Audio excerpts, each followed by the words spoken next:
Greetings. By royal decree I come and bow before valor.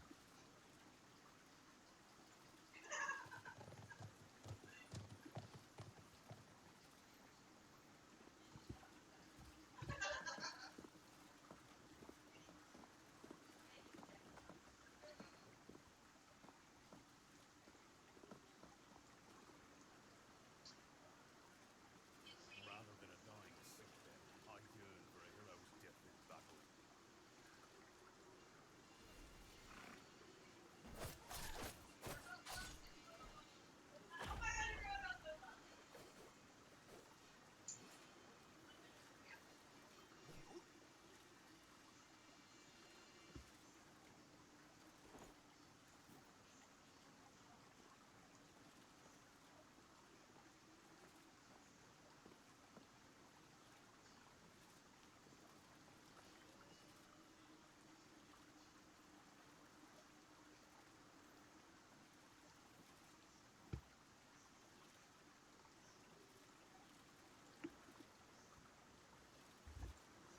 A sovereign's path is indeed a lonely one.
No, I'm busy.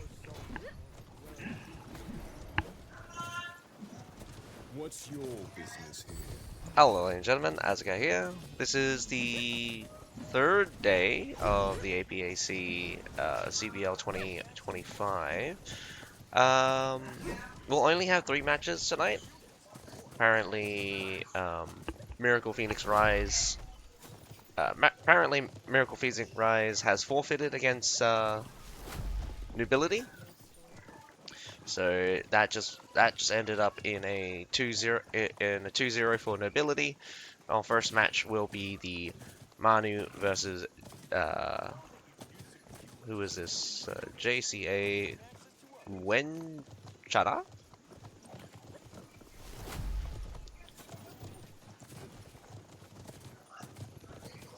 Later on, we'll have. Oh my goodness, I did not learn the name. Hamburger Baby versus VN Community, and Bless of God versus VN House Elites, and hopefully, well, I mean, hopefully we just get a good match in general. Hi, Casey boy. How are you doing tonight? A lot of changes has come in super late as well. Well, I'm wondering whether or not there's going to be some shake-up with all of the tier 3s having, well, with like 7, we have 7 masteries, leadership changes for a whole bunch of units, and I mean, I definitely do think that it would be pretty scary to pull off or throw in new strategies that have literally not been tested. I can imagine that. I mean, it has been announced that the what's my face calls it the masteries and stuff are not banned, so they are usable as is. Finished watch your recent update video. Thanks. Oh man, I'll be honest. A lot of the leadership changes I don't like, mostly because it's not indicative of like the individual unit strength. It kind of is, but it kind of isn't. There's definitely, I think there's definitely something they could do better. They could definitely do better. And personally, I don't like leadership being different between units like this. It just it makes the tiering system completely irrelevant this way, and it's really hard, I'll say, just to accommodate everything. Oh, that's very interesting. Do we get... yeah, we did.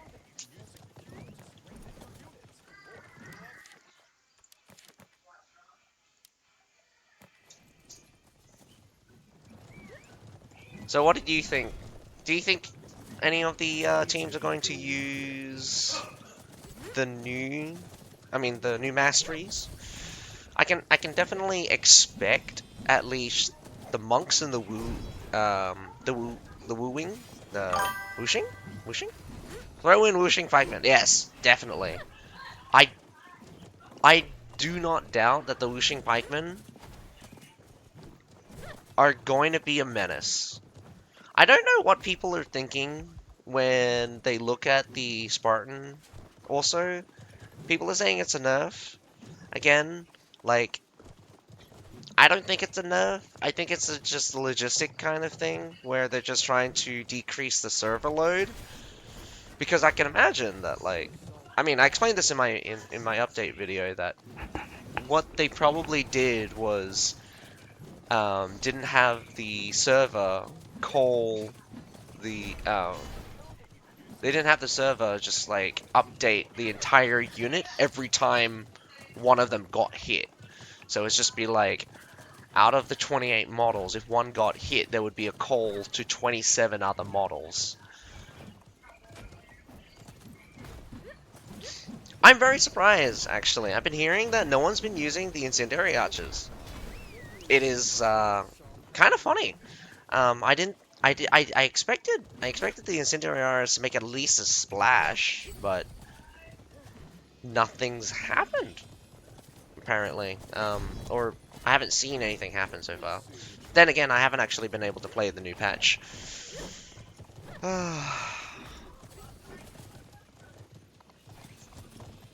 I definitely think that like out of today's matches, I'm really wondering how what Manu and Gwen Chana and Hamburger are going to Hamburger Baby going to kind of like play out.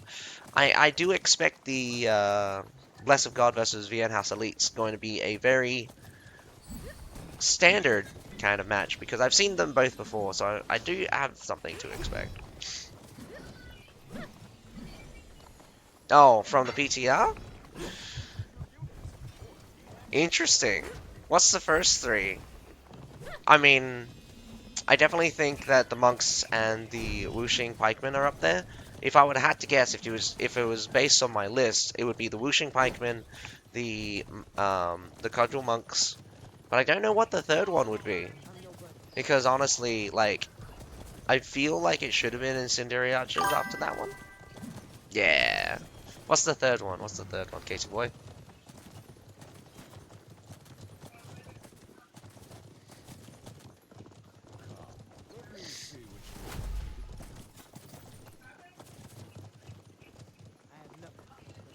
Looks like they kicked it off. So just waiting 3 minutes for now. Courtiers rolling the dice on this one. Courtiers can be a bit of hit or miss. They're still a standard lance cavalry. Their 8th node is quite useless. Um, it's really weird because it's just like their 8th node is not based on them getting a buff. It's them entering an attack mode after they charge. So it's kind of the one where if you over micro them, you will never use it. So it's a charge and forget kind of scenario. But if you use doctrines on the Courtiers, your charge is only 3 seconds on cooldown, so you could always perpetually charge as long as you charge for at least 3 seconds. I've been stopped like this point blank before, so there's that as well. Hard to say though. Whether or not there have been changes. I do understand that a couple of things have changed. The Outriders apparently got a small ammo buff. I feel like it doesn't really matter either. Like, if they wanted to just, if they wanted them to have more ammo, like, looking at it now, they changed it to 10%, 20%, which is hilarious. If they wanted to them have perpetual ammo, they would have just increased the amount of ammo per kill. What's your business here? Don't hit like a weakling.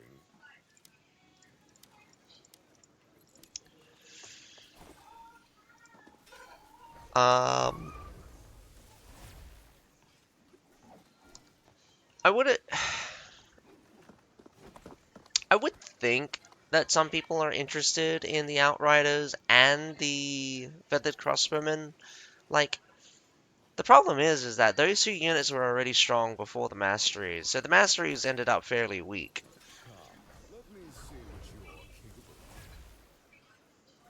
I think just for like of. What's memes, I your do think the business teams here? here might consider having the Wuxing Pikemen be filler. The Wuxing Pikemen definitely feel like the fodder kind that you would definitely like. I'd try the crossbow, but I've seen enough range. That's the sad thing as well. Range is underutilized for the most part, I think. It's personally, I think there's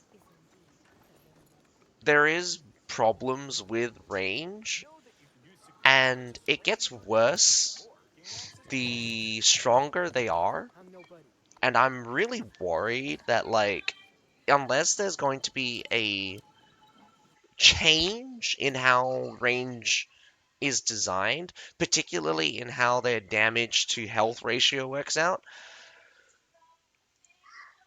we're going to just end up with a problem where range is going to get so strong that it's going to be it's just going to be like World War One, where everyone uses guns and stuff, or range, because range will just kill you before you can get to them.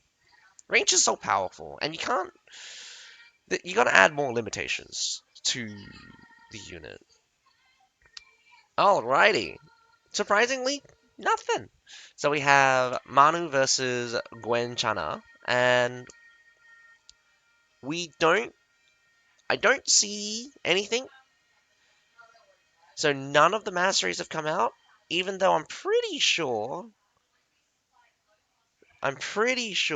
they've been given the go-ahead to use the masteries.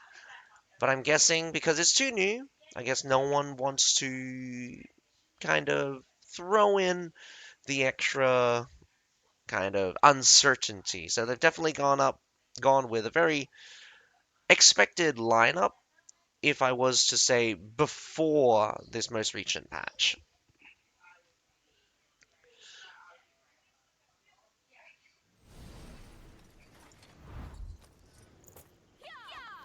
Also, Casey Boy, what is your opinion on range?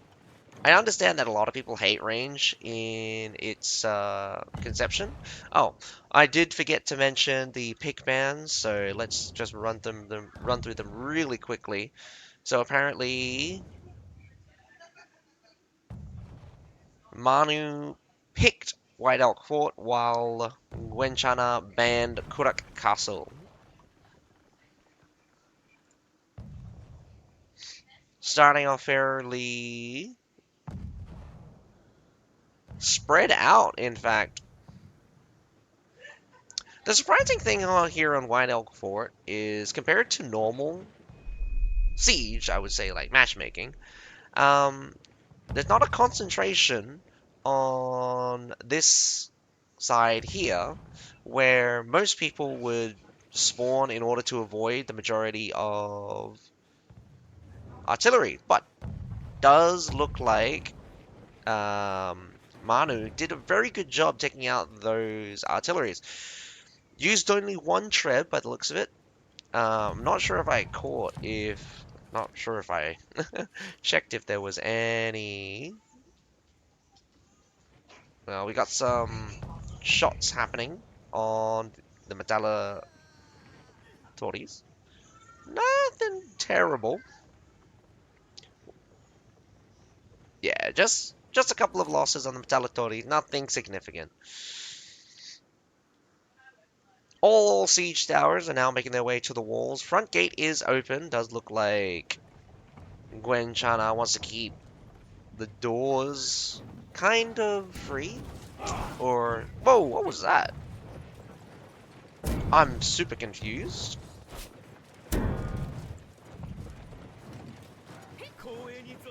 Is this a bug? No way, this.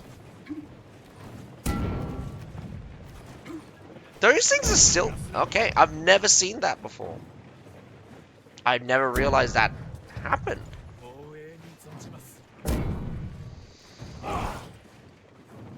That's a very interesting... I'm going to say... exploit? The visual must be broken, my guess, but defenders can't destroy those, by the way. Those barricades cannot be destroyed by the defenders. So, you learn something new on here on the CBL. Apparently, culverins can shoot through those barricades. For some reason, artillery projectiles are disabled. The collision is disabled.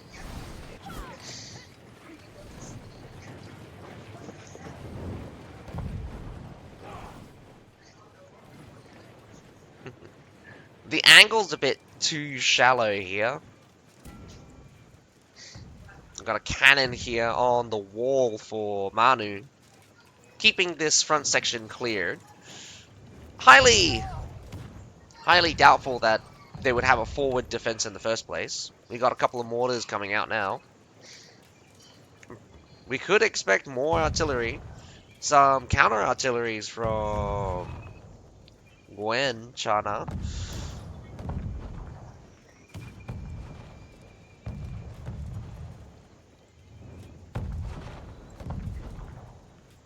Nothing too significant, probably.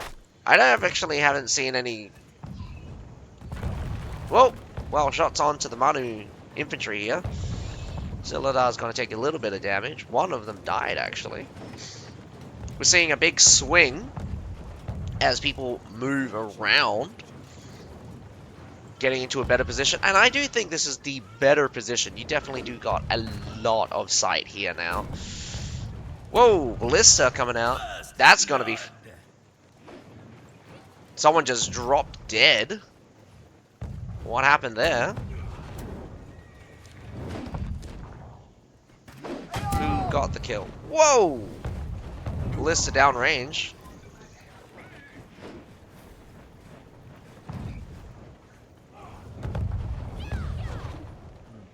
Oh, is the Ballista in there?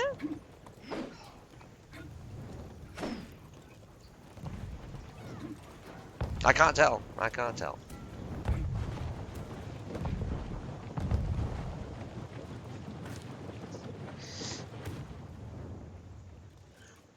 Alright. But Gwen's doing a pretty good job. I don't think they've lost too many. I think Manu probably lost more units than anything. Did they lose a unit? I felt like there's a bit of a loss here. Whoa! Siladar's lost a ton there. We're kicking it off. Double side.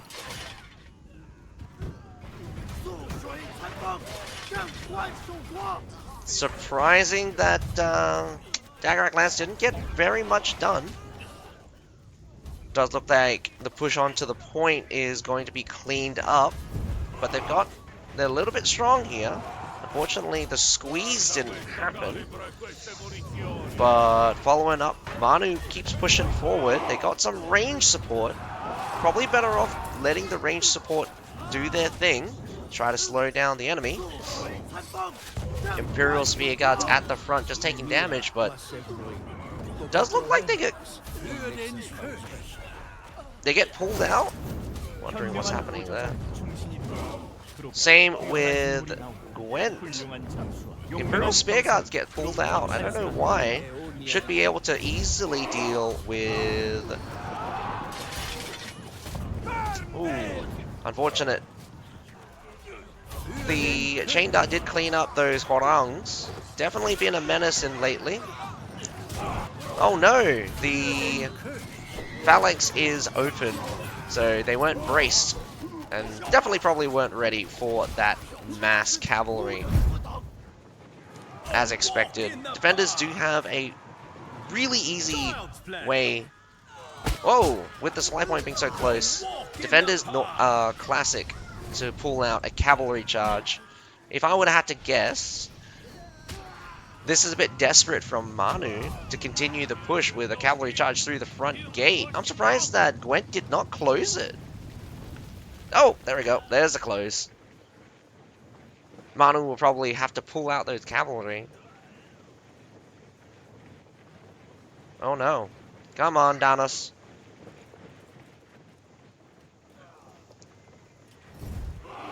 So it does pull away. Front gate closed by Gwent. As I expected. Like, that's the first thing I would have done at the start of the push. Close the gate.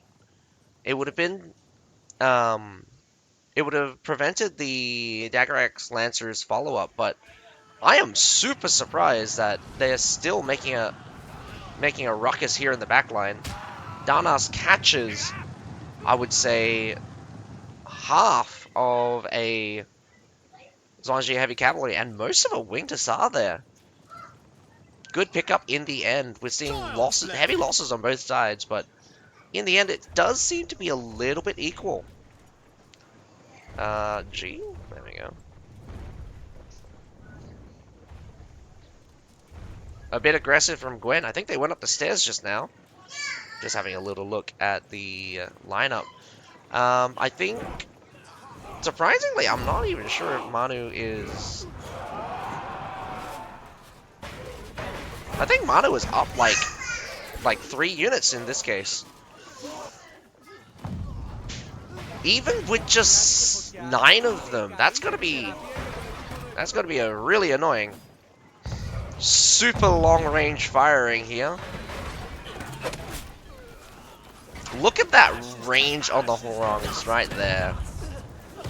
Absolute menace. Good thing that they're only able to fire for roughly around about 12 seconds every 30 seconds. But still, both sides taking heavy losses. Another charge in the back line by the Daggerak Lancers. I don't even know how many Daggerak Lancers they have. Looks like humans in the back line, or probably Corteliers. Nah, probably humans. There were 20 of them. They'll need those infantry on the back line. They're a bit afraid of a rear charge, but they didn't realize that their cavalry took care of any rear charge that was coming. Obviously, I do expect the Paladins and the Men-at-Arms to win the day here. They just need to get around the Imperial Spear Guard. It's a bit slow, though. Could see unnecessary amounts of losses. Front gate gets opened. And so the attackers come pouring in after a respawn. Here comes another volley.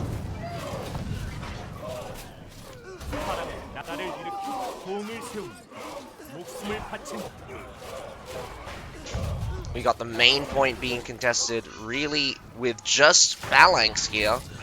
They did lose out on the Men-at-Arms. Backline getting, once again, attacked by Daggerak Lancer. Daggerak Lancer is also going in from the side here. Catch on to Gwen. I think Gwen's out of steam and out of units. The battle has just been raging on for so long. I did not see that someone had Chevaliers. That's very surprising. I love me some Chevaliers. But Manu has taken the A point and will probably easily move on to the base point. I think they'll just press their advantage. There's quite a bit of time left. But looking at what remains, Gwent is down quite a bit. I think they probably only have... Wow, including just the surf units. They've only got 12? Oh man, 3, 5, 3, 11 units. 11 units, and I think one guy has 2 units left, so they can only bring out 10 units. While Manu's got plenty. Yeah. 13 units. They can bring out 13 units at any one time right now. Specialty units as well. Those are going to be a real headache to deal with. Not to mention, the quality of units is going to be super important. Cavalry still out on the field, and I don't think that single phalanx is going to be able to survive. And I definitely don't think that village watchmen are going to stop cavalry here. Manu does take a slow approach. They got plenty of artillery left. 8 artilleries, 13 trebs. White Elk Fort's not really a good treb map anyway if you're doing forward defense. Surprisingly, they shot into the back line, and they did get a good hit onto the village watchman, but we're here kicking it off at the base point.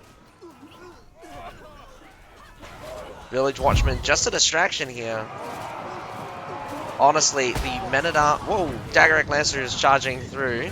That front line's breaking apart really fast. Gets instantly eliminated. Oh, did I DC? That's very strange.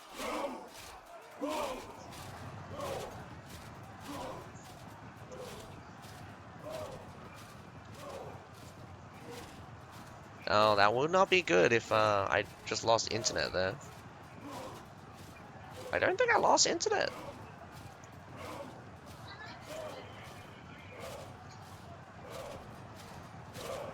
It would be very strange if the match just crashed. Hang on.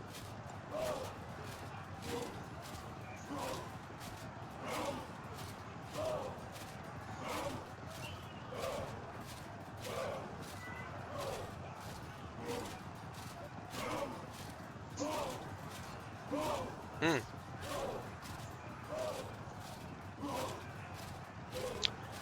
I guess at end of the replay there. Technical difficulties. Looks like the spectator mode just crashed out on us.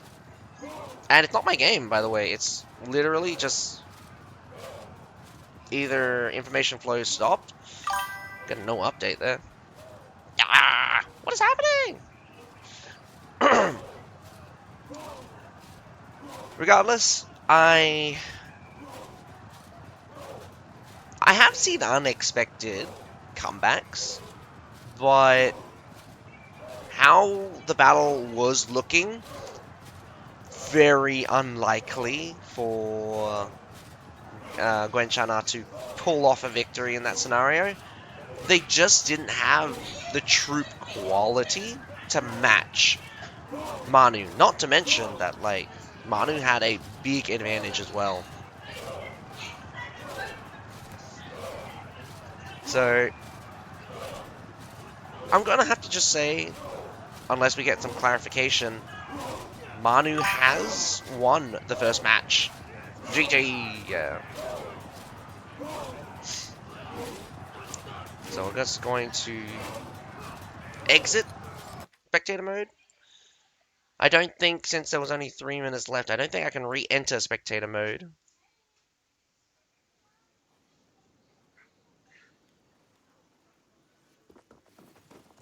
What's your business here? Hope that's not going to be a consistent problem, but I do see that a lot of teams are using both Men-at-Arms and Paladins. These teams obviously want to go for a bit of certainty. I definitely do think that the mastery should not be underestimated, especially the monks and especially the Wuxing pikemen. There are caveats though that these units will surprise you, but they're still very simple units. They're not doing anything that you wouldn't expect them to do. They deal damage, they block, like, it's not like entirely new mechanic on these units have been introduced.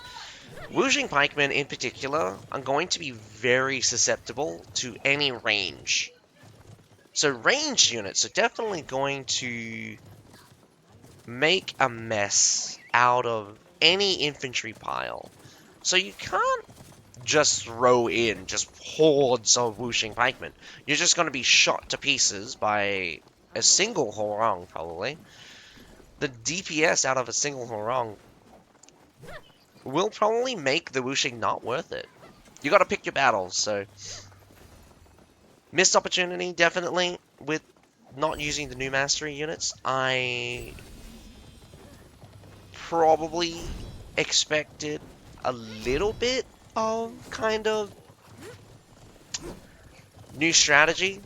Unfortunately, I think the teams just didn't have enough time to adapt to the new patch.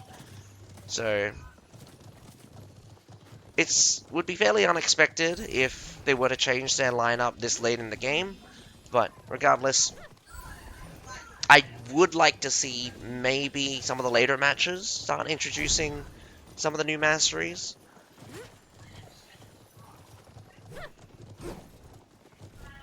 Now, I haven't got any information.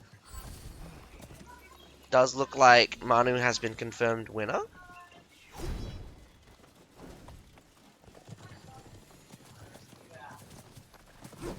There currently is a lagging bug when Obi is near the end of the game. It's being investigated. It was literally at the 3 minute mark. If I would have had to guess, the spectator mode, for some reason, the server is dropping the replay. So because we're 3 minutes behind, it will our information stream gets interfered with because the server's dropping the file. So there's no new data coming in, which is really sad because their spectator mode is working beforehand, but now they've broken it and don't have the opportunity. Well, this would have been discovered anyway, so spectator modes. I'm pretty sure spectator mode is just going to be broken every single time at somewhat 3 minutes before the end of the match or something.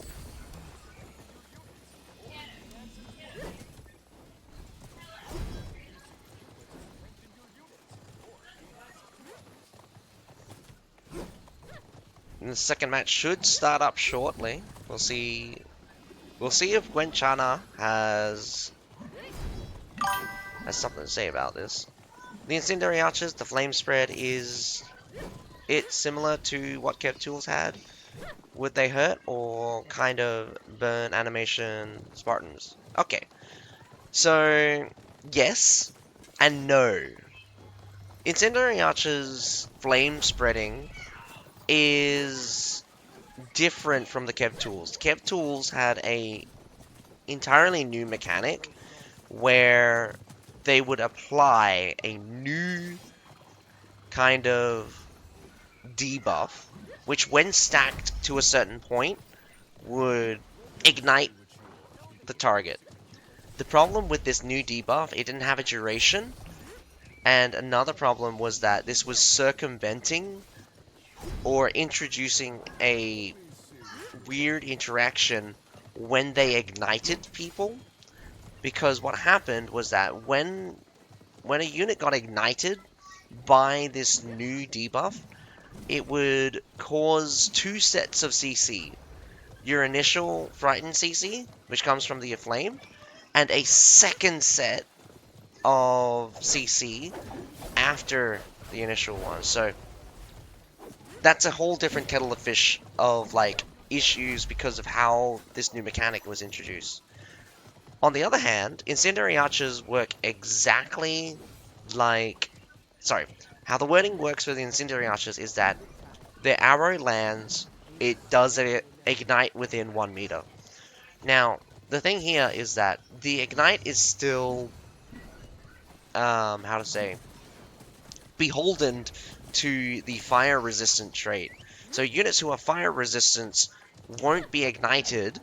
It's still a percentage chance, and there's no issue when they do get ignited this way. That being said, 1 meter is very small.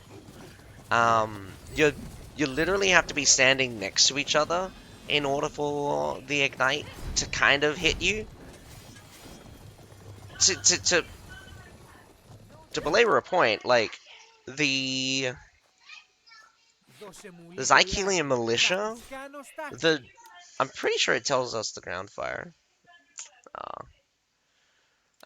I think the ground fire for the Zychelian militia is 3 meters.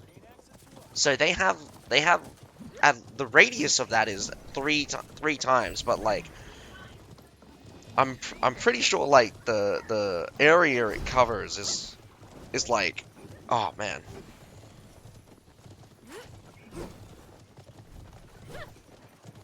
Probably 9 times or something? Anyway, like, to put it simply, 1 meter is just really small. The Kev Tools one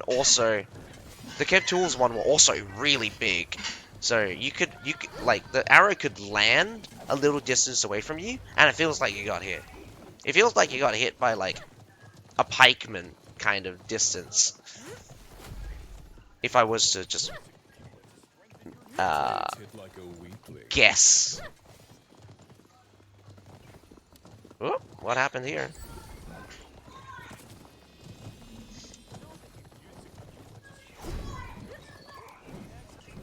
What happened to the match? Did they kick everyone out? Don't hit like a weakling. Yeah. But still, I would test them out. In extreme, like, the ammo consumption for the Incendiary Archers is ridiculous. It feels like Shirt Diner's scenario. Shirt Diners, you'll only ever be able to use 2 shots. And if you use Ammo Doctrine, 3 shots. The Incendiary Archers is very much the same. You use the...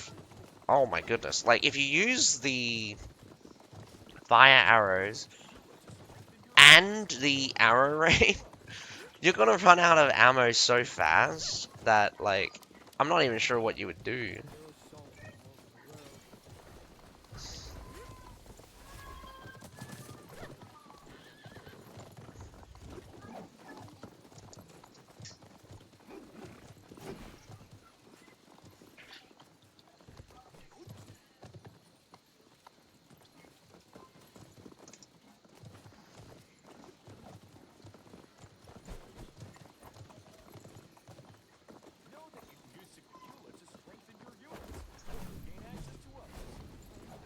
So we're still waiting on the second match to start. Does look like there's been a little bit of delay.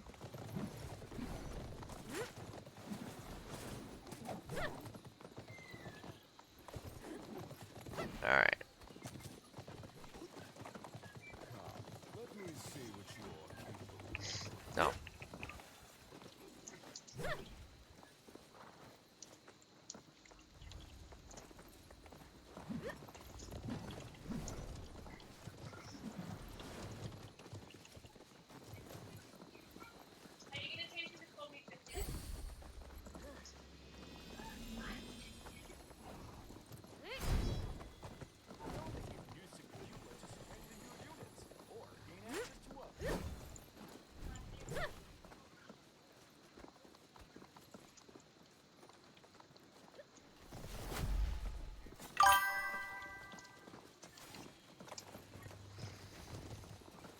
I just charge with 1 and press 2, yes? Or just X into the fight and press 2? You can, like, charging shouldn't be a bad thing. Pressing, like, you can do either. It really depends on the situation as well. The charge itself is still an ability usage, and so it's stronger than just Xing them in, because the charge will hit on contact with a kick ability.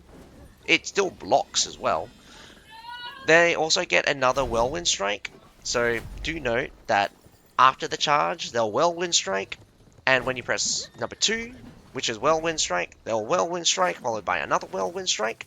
So the full combination should be charge, Whirlwind Strike, and you should have something like the charge attack, the Whirlwind Strike, Whirlwind Strike, Whirlwind Strike. So that's pretty much your entire burst, and it's just a lot of Whirlwind Strike.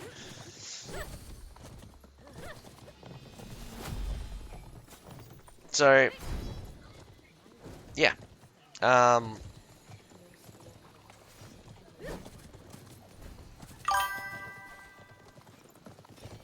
mean, again, like, there's nothing much you can do, and again, the abilities are not drastically, how to say, they're not complex, and one ability is just not, like, way out there, kind of different. It's not a situation where you would never use the ability. I'm not sure a good example of, like, a unit where you would never use one of their abilities kind of thing.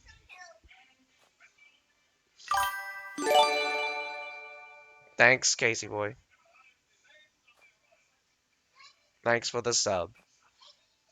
I love your support.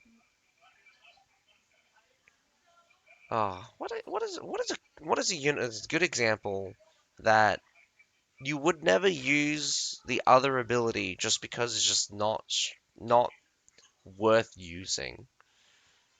Hmm. Blades for hire. Like, even, like, Demachiates, you would use the number 1 ability, the Cicada Lunge, because, like, it's still more damage than their basic attack. Qui Oh, viene a no, portare la actually, morte? Condottieri. Condottieri is a good example of where it's actually better to just use Shock Attack. Because Shock Attack itself is just so strong that Charge is completely eclipsed. Not to mention, Charge is it feels so slow, but it also leaves them vulnerable. So, yeah, like, What's your business here? there's not very many units I can think of, or just like in general, where one ability is just so much stronger that you wouldn't use the abilities in a particular order. A charge is still a charge, so like the Chevalier's one, you would always charge in and followed by the Lance Strike.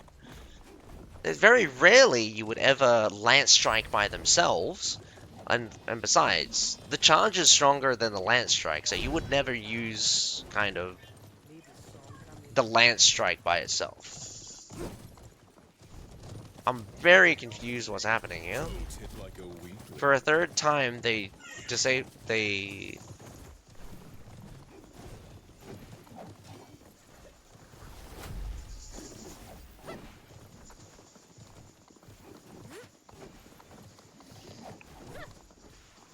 we have some technical problems, so we're getting delayed. So something's happening. But I'm getting no information here.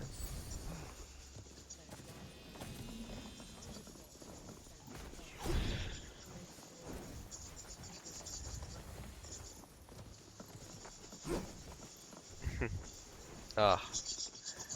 Are you also having problems, Casey boy? I'm looking at these discussions, and there's a couple of people spending all of their bronze and not gaining any bronze. I mean, like, are you buying the packs from the smuggler? I am. I mean, there's only 7 of them. I mean, I like the monks, so I would have gone monks, whooshing pikemen, incendiary archers. Honestly,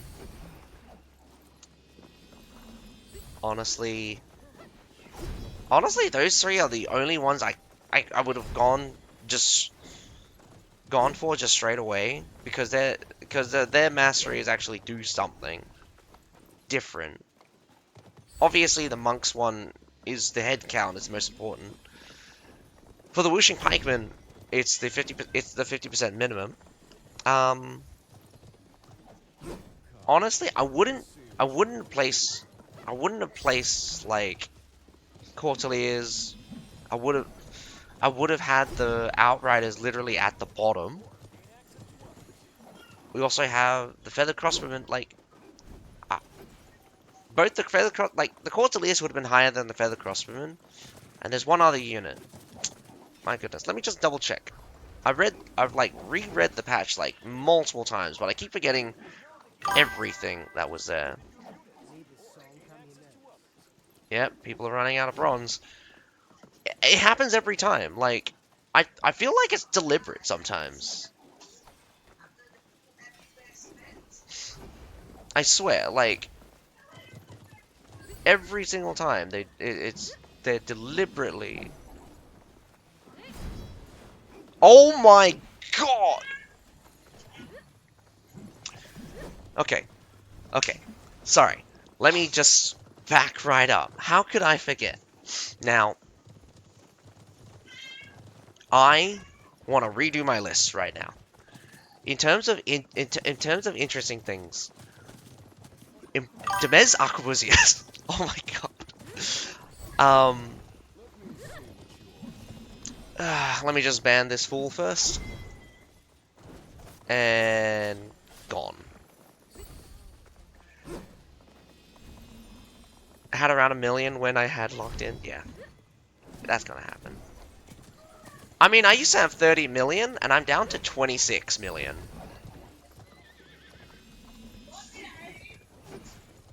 That's also the thing. I don't even think you can buy much bronze. There's no item directly that hands you bronze.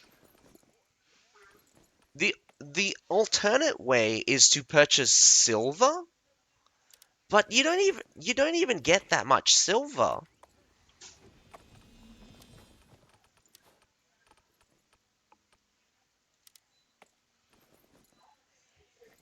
Oh no, you can purchase. Okay, so the unit training packs can give you, but that's not even a lot of bronze coin. Like 100,000 for this for the. If you're going just for the bronze coins, like these bronze coins is just basically nothing. The daily pack is cheap.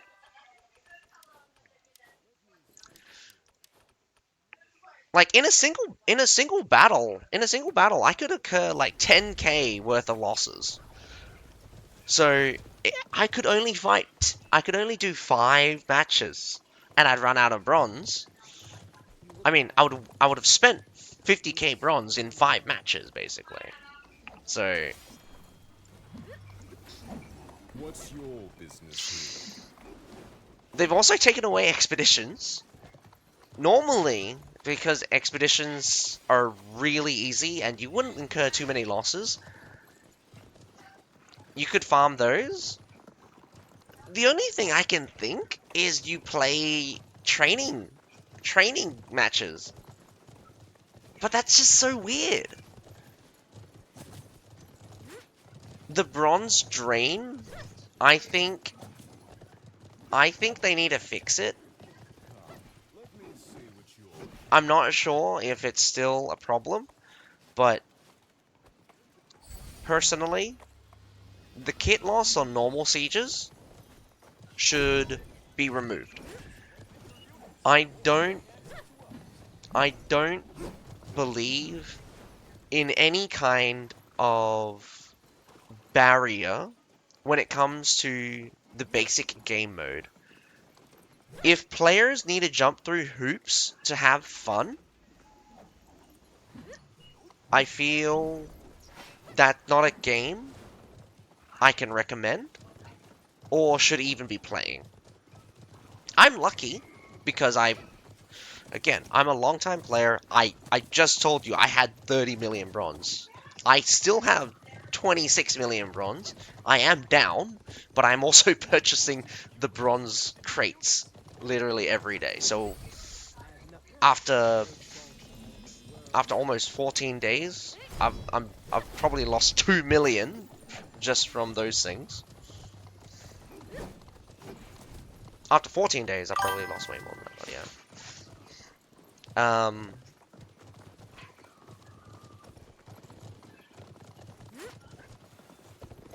Yeah.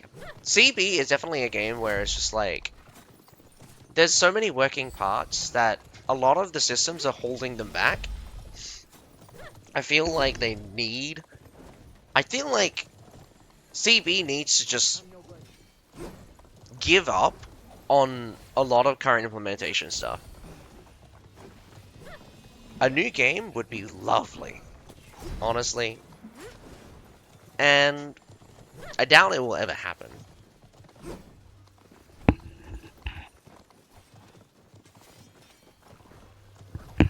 Now, we have been delayed quite a bit. The second match hasn't even started yet.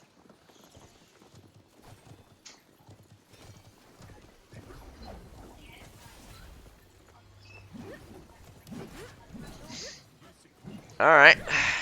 The match has finally started. We might go into overtime here with the Group C matches starting straight away, so I won't get a break. Not like that, I haven't stopped talking. I gotta be careful. I have been overusing my voice lately.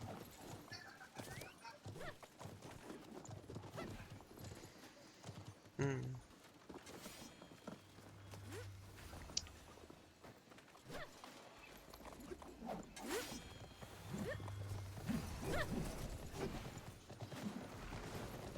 Oh, you can see the mouse when I mouse over.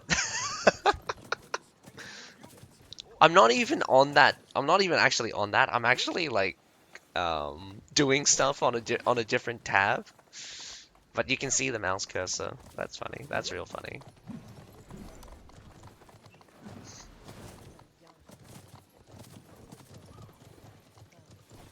Oh.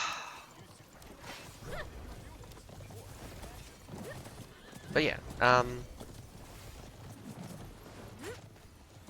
kind of sad. Like,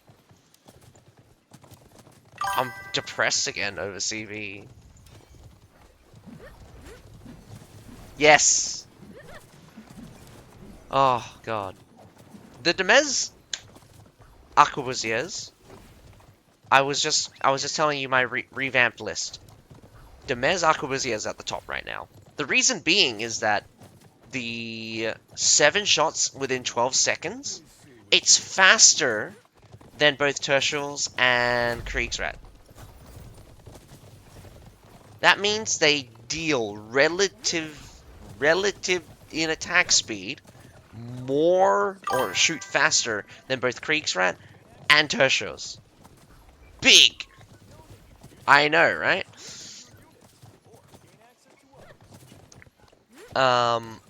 So I can't believe I forgot about this, but first thing I would check once I'm out of this commentary, Demez Arquebusiers, go with the monks, go with the whooshing pikemen, incendiary archers, courtiers, then feather crossbowmen, and finally the outriders. Outriders are the most disappointing mastery for a very interesting unit. So it's just really weird because like everything else, like there's no game changer mastery change besides the like even the incendiary archer one didn't end up being as scary as I expected when I was testing them. And to say the least, the Outriders, like, they needed a stat increase, for sure. I get PTSD from Outriders as well. But the mastery didn't do anything for them in a way that just changed a dynamic.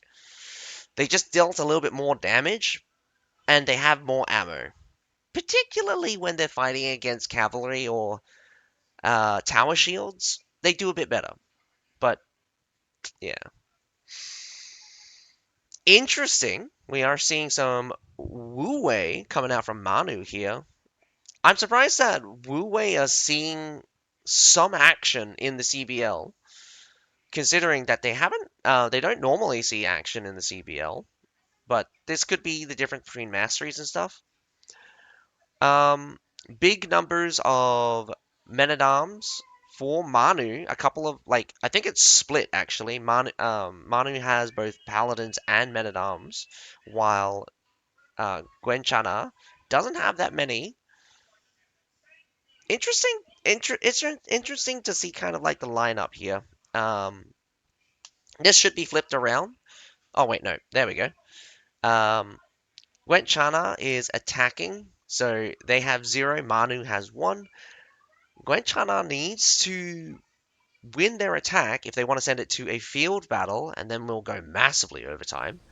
I definitely do like watching interesting matches, but at the same time, the time allocation gives technical issues like these a little bit of strain. But regardless, we'll see how they do. I definitely want Chana to do well, but I also want to see all of the matches that I can. While we see a relatively slow start, every single siege always starts with the tower push, the artillery shooting. It would be fairly impressive if the attackers had artillery advantage.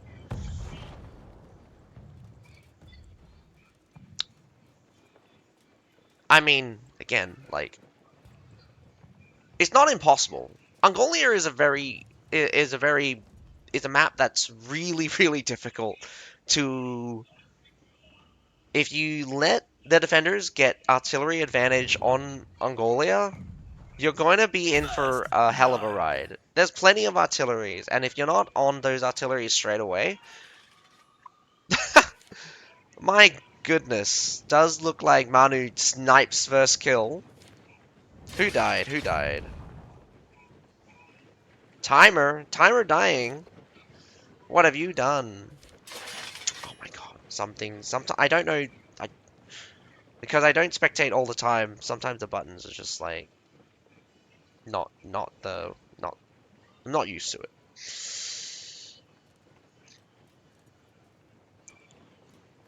I mean, again, fairly disappointed. Like no one even. It's like no one even thinking about the masteries, or have I not seen the notice? Is there a notice that tells them that like you can't use?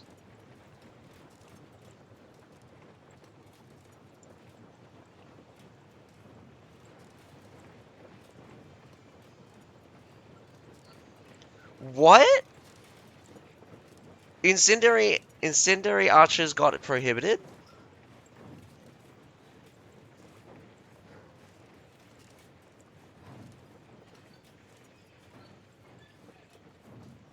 Oh, what? That's weird. Oh, did I miss a fight?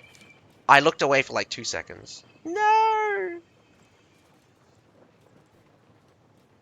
Okay, no, just one unit of Silidars got caught. Interestingly enough. But Gwent Chana did not look like they were going up that siege tower anyway. Majority of them. One of their guys seemed to be scouting them. Kind of interesting that like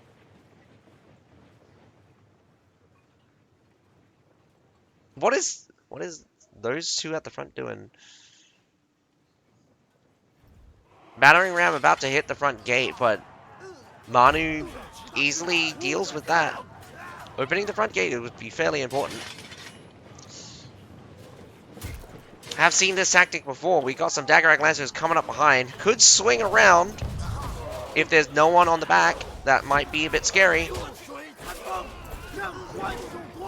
Finally, here comes the Daggerack Lancers. Maybe they got stopped because it looks like they're coming in chunks and piles.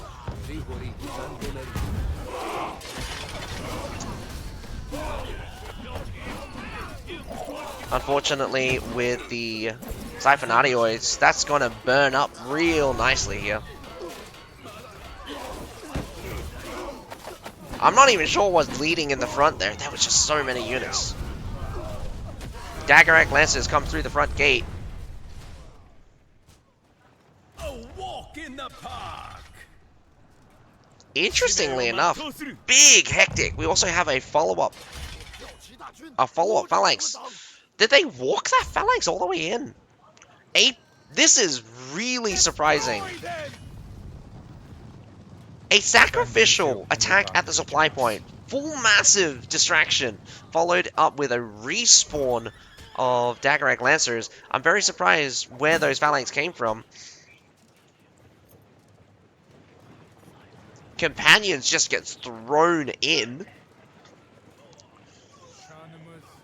Gwent Chana is definitely not relaxing. And they have someone on point. They're keeping Manu here. But they're burning through units super fast. Both sides are. But Gwent Chana is probably losing way more units than Manu here. Almost an even spread though. A couple of sacrifices of Daggerack Lancers here. Probably did a lot of damage, but that Halberdier did eventually clean up. I really wish there was a disable foliage button. If anything, White Elk Fort, the new vamp, is just really, really damn difficult to see anything.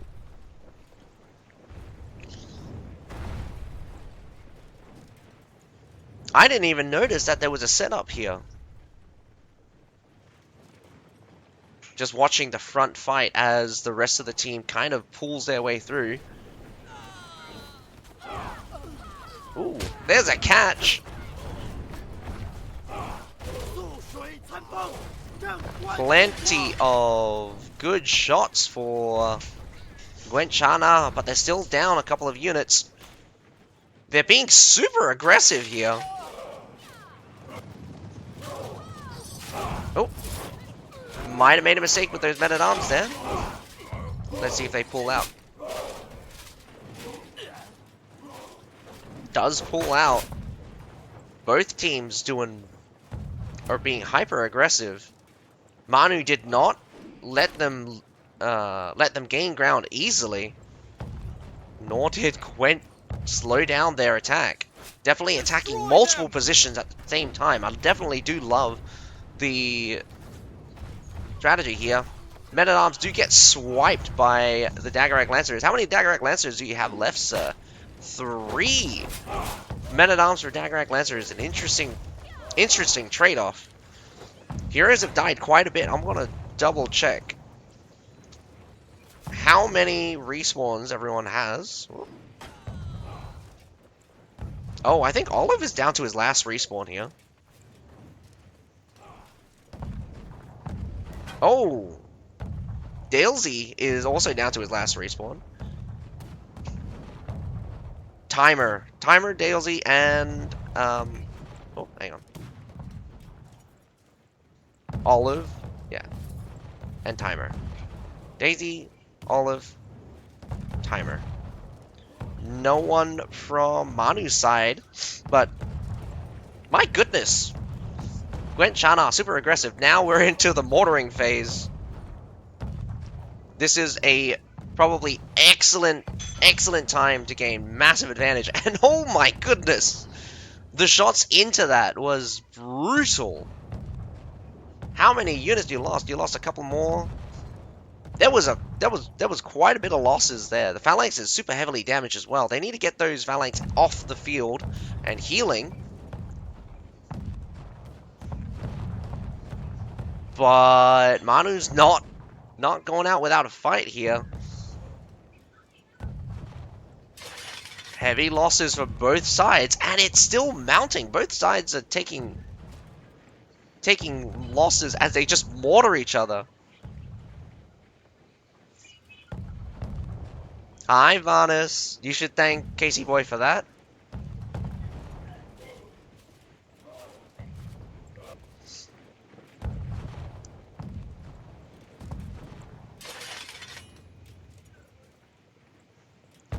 I'm surprised. Manu actually coming out on top on the Mortar War. I'm hoping Gwenchana realizes that they still have another set of artillery they can use and not just go in with nothing. Using one, do remember, as the attackers, you have 2 artilleries. Defenders only have 1. Still plenty of resources available. 2 Trebs land really hard. 3 Trebs. Third Treb didn't actually hit that hard. Ooh. Advantage for Chana here. We've got both sides shooting range at each other. Slow push onto the point here. Manu takes an aggression. Probably going to kill this little bit of thing. Divinarios gets sniped out. Good shot. Daggerak Lancers into the main pile. Unfortunately, Phalanx is there to hold. Iron Reaper's still being difficult. Paladin's barely on point. I think this is going to be a war of the Phalanx yet again. Both Men-at-Arms and Wu Wei just cancelling each other out, but we do have good old timers Paladins here at the front, slowly, well, actually, not even slowly, they're getting trapped. Valorant to come up behind, gets on point, eliminates that backline, sort of. Dagger Lancers take a mean swipe. Unfortunately, does not win. It does look like we're going to go down to a field battle.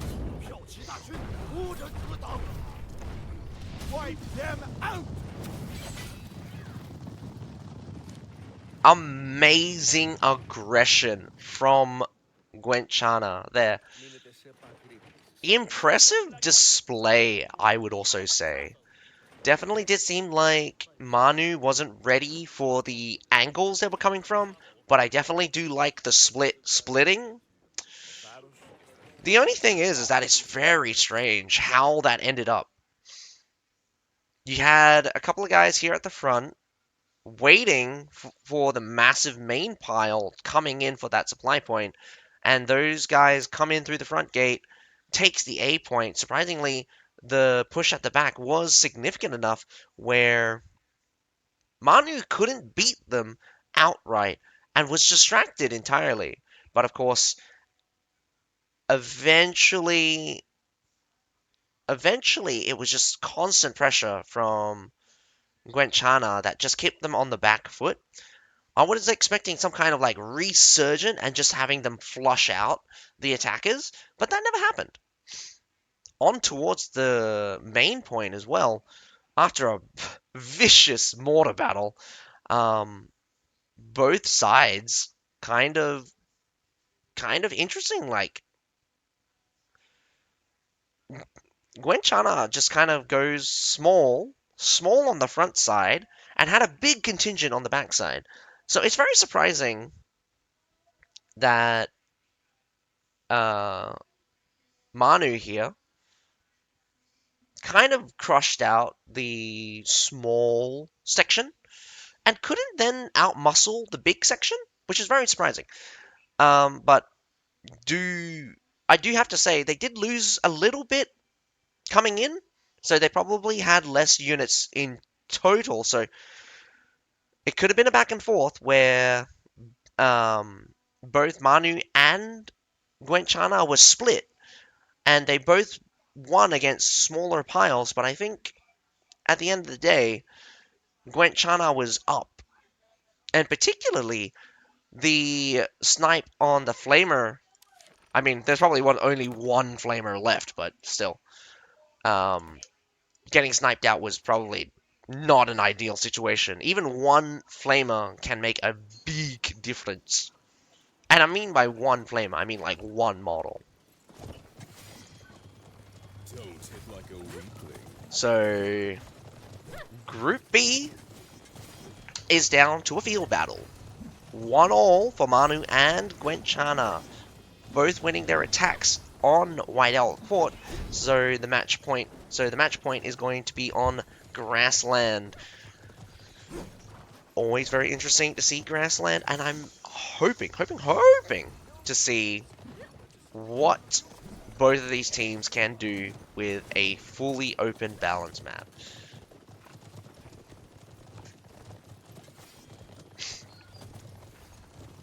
And just so you guys know, I have just noticed that there was an announcement that incendiary archers are banned for CBL right now. Do also note, until further notice, the Spartans chosen are also banned for the group phases. Group stage, at the very least.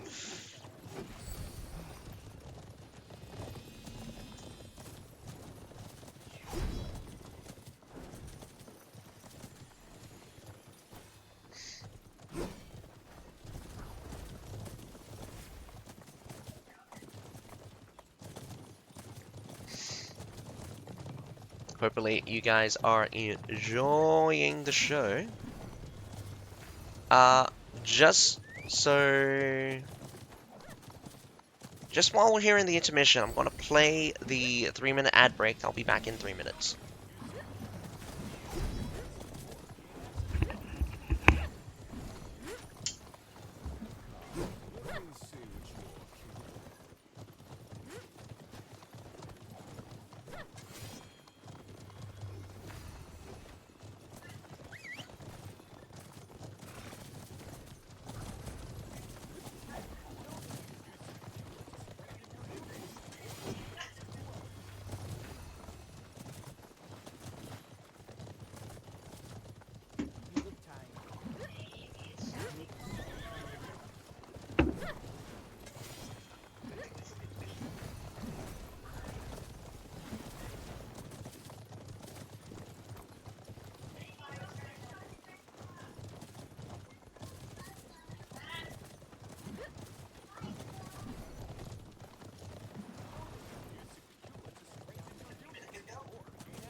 Oosh.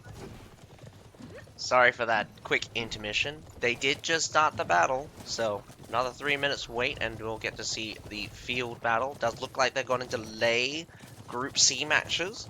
Not a good thing, but not a bad thing either. The matches are just going to start. Hopefully the match is going to start much faster.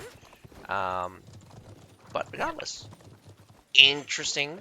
We got to see Manu and Gwenchana. The good thing is that compared to the previous set of matches, these aren't a wash. There's definitely much more. There's definitely much more back and forth. I would hope that we get to see some more interesting tactics. Definitely does look like a little bit of muscling through. And I'm pretty sure a lot of these teams have pretty standard setups. It's still important to note that there's still a good spread of the shields. ISGs are surprisingly, like, vital in the setup somehow. Phalanx coming in and being a core rear guard is not surprising at all. Though these two teams don't seem to rely on Silidars too much, definitely do think that the Iron Reapers and Silidars are picks that I would think a lot of teams like to bring along. Though Men-at-Arms and Paladins do seem like a mainstay, I rarely see them. Well, no, we see them a lot. We see them a lot. But what I mean is that it's difficult to notice the Men-at-Arms and Paladins making a big difference because they're normally very bulk heavy. So, or they're not. Kind of confusing there. But regardless, we're on a field battle. I would expect to see less anti-infantry tactics and more anti-cavalry. We'll see, we'll see. So, shortly here soon. I think another 30 seconds. Don't hit like a weakling. There we go. Ah, man, sometimes I really need to not do that.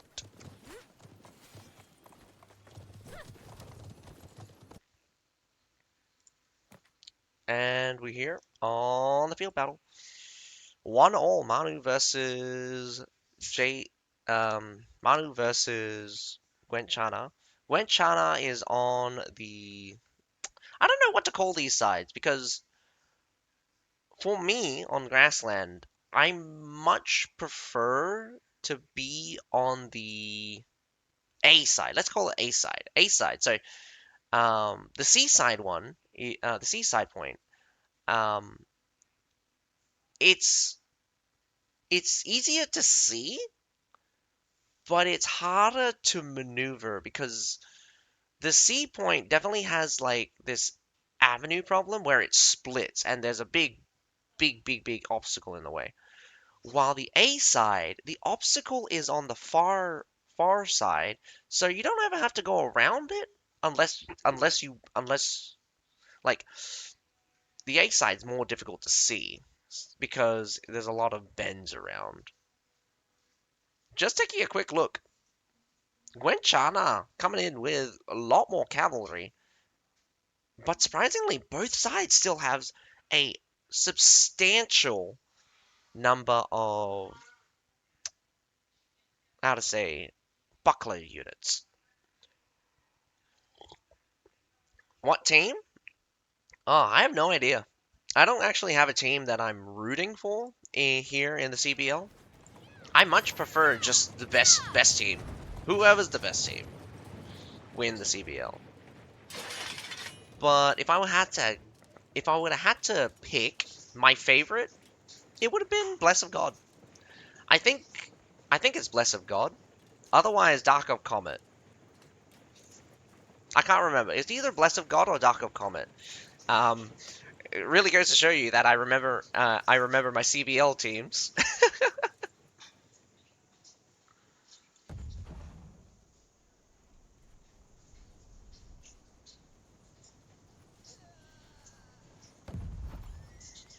I don't get to see a lot of team play a lot. Gets completely stopped by the men-at-arms there, though the men-at-arms do take some damage. The Harangs out on field battles. Going to be a bit vicious, but my goodness, very unfortunate. Sacrifice of the companions there. I don't think they gained very much from that. An entire companion unit sacrificed. If I would have had to take shots anyway, I would use the paladins or the men-at-arms to soak shots. That's not what I think it is, right? No way! Someone actually brought Benevere Rangers out? Another charge straight into Phalanx. Archers are good, of course they're good. Ballista shots ballista shots all the way from C. My goodness. He's gonna die. There he goes. Do not, under any circumstances, underestimate accuracy from archers, man.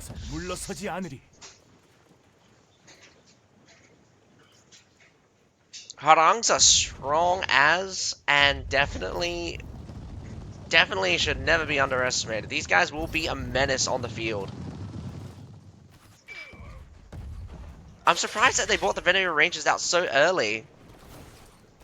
The Wu Wei just walking through there. I guess I wanted to attack the backside, but takes heavy shots. Both sides shooting. Double shield wall, very smart. Unfortunately, not smart from Wenchana. Uses the Phalanx. Do note, the Phalanx actually has a weaker shield. And to note of that, through my testing, it does seem like the left side, the right side of the Phalanx is actually not covered by the block hitbox. So Manu comes in the rear, swiping past that Phalanx here. We've got heavy battle on the point, but it does look like Manu's on the back end. Does look like Zykeeli and Militia in the mix, but I can't spot them, not even with the markers. Surprisingly, this little file is holding. Unfortunately, my goodness, whoever's bringing along the Chevaliers, bravo. Absolutely bravo. I hope they mastered the Courtiers as well, because they should be able to master them.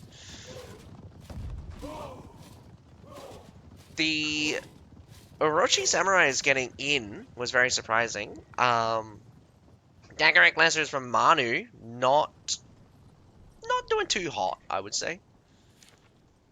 Yes, those guys are mastered, so... Oh, man, like... a good old mass cavalry. Lich. Vanguard Archers are crazy, and I definitely think that you're onto something. I'm just surprised no one wants to bring them along. They're cheap. They're cheap. You don't have to waste too big a slot for archers this way. And the biggest thing is the slow. Out on a big field battle, if you just had a bunch of Vanguard archers just kind of rotating around, not only is it harder for the Harangs to shoot them, because do mind, ranged units tracking is not that good. What is He's waiting for them to open. Oh my god.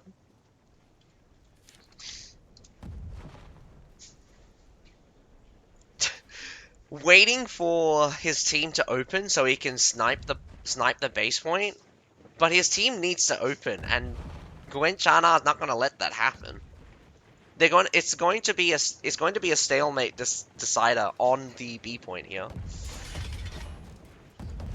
This could be a sacrifice. Another battle start kicking off, taking heavy shots from the One step back. Dagger Lancers in the back line does swing. The Phalanx does swing around. Burn them. Honestly, I would take it slow, but the B point did get capped. Base point gets capped. So this is the exact scenario that Manu wanted. Keep it slow, keep it open. At this point, I would aim to just be efficient as possible. You're facing off a lot of Phalanx here, and you're getting pressured by the Hrangs. The Hrangs will eventually go with victory here, but you need to get... You have advantage. Oh no, the number of units is swung way in favor of Wenchana, but Manu has achieved exactly what they were looking for. Opened up the base point, and now we've got this problem. Now we got this problem where Wenchana not only needs to get back the B point, they now need to attack.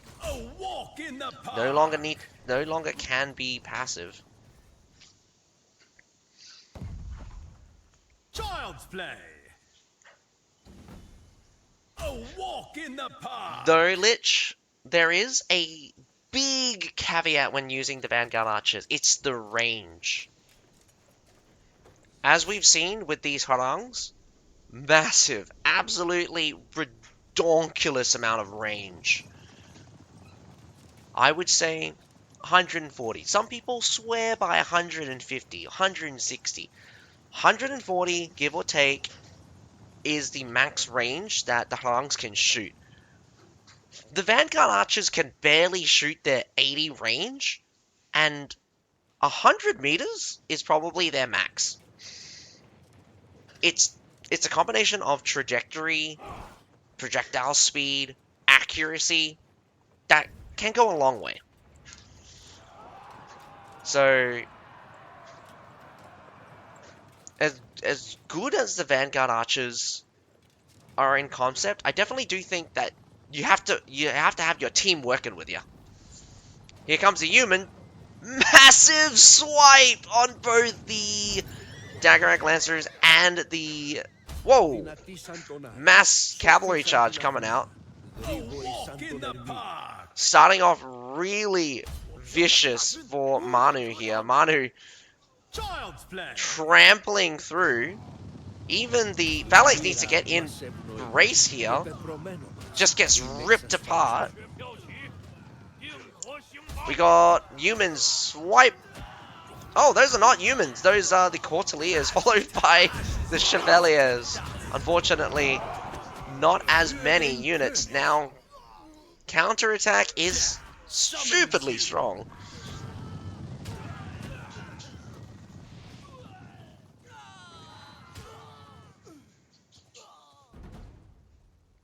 I think Manu's here going to claim the victory. Absolute mayhem on that cavalry charge right there. Surprising that Manu, who came in with less cavalry, actually ends up doing better with cavalry than Wenchana. Gonna have to be careful here. I don't know why, but it does look like majority is Wenchana. 2 minutes left to go. They could do a triple cap, or they could go for the base point. Oh. We got PDA being permadeath. No other permadeath from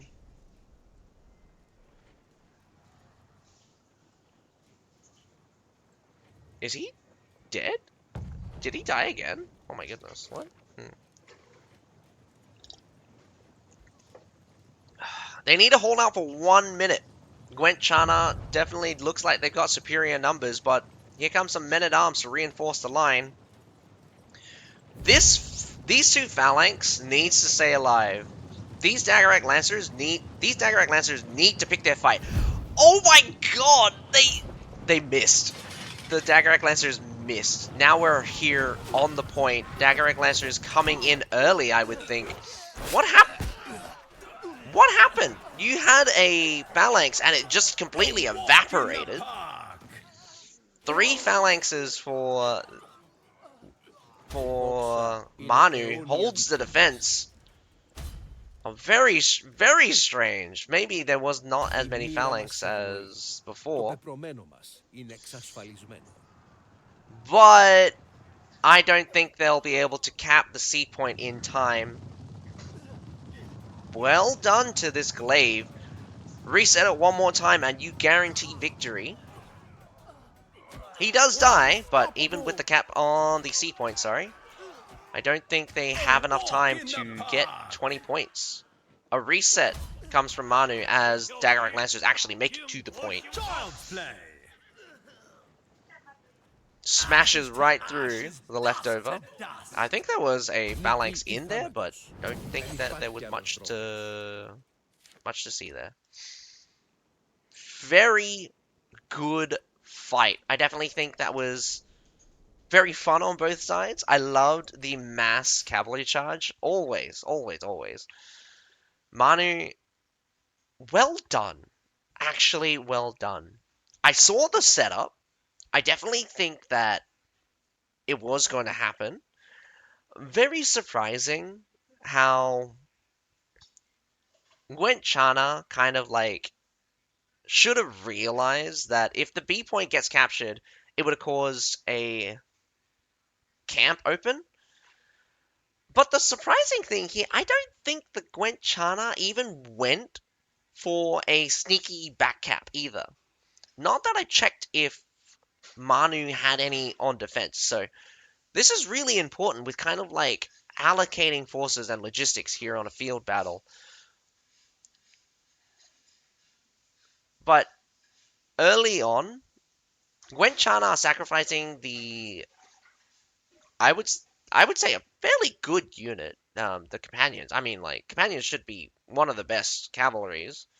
I don't know why we don't see much of them, but maybe something to do with the Daggerak Lancers just being so stupidly strong. And doctrines, by the way. But sacrifice, like, early on, just this sacrifice here was just really weird. Oh. So Manu winning 2-1 against Gwent Chana. Our next battle should be Hamburger Baby versus VN Community. Don't hit like a weakling. Now, the pick ban. VN Community bans out Daiso Fort. Hamburger Baby chooses Heilong Fjord.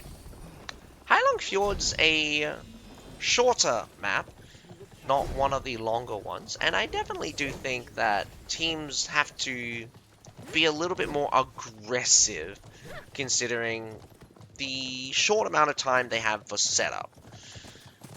Attackers do have good positions. If defenders defend the wall, I think it would be very difficult for attackers to get an advantage inside.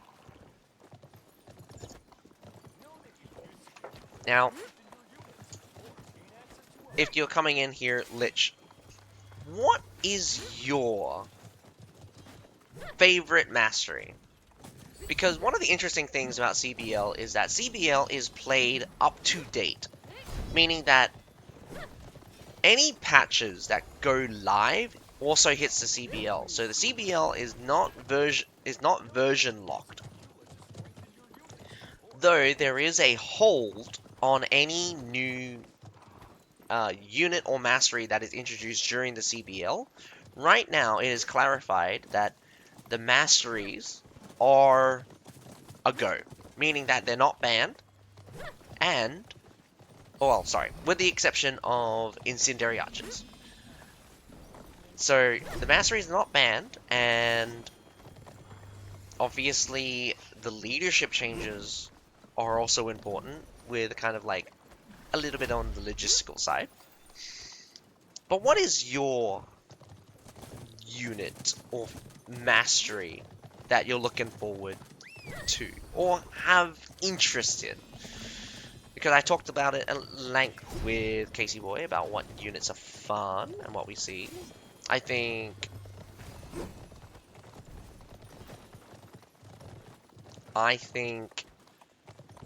if any unit was going to get used, it would have been the Incendiary Archers, but I definitely want to see Wooshing Pikemen.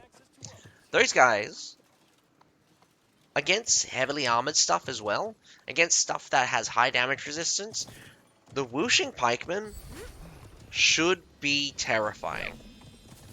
Considering also that the main infantries you're going to face off against are something like Silidars, Iron Reapers, Men-at-Arms, and Paladins.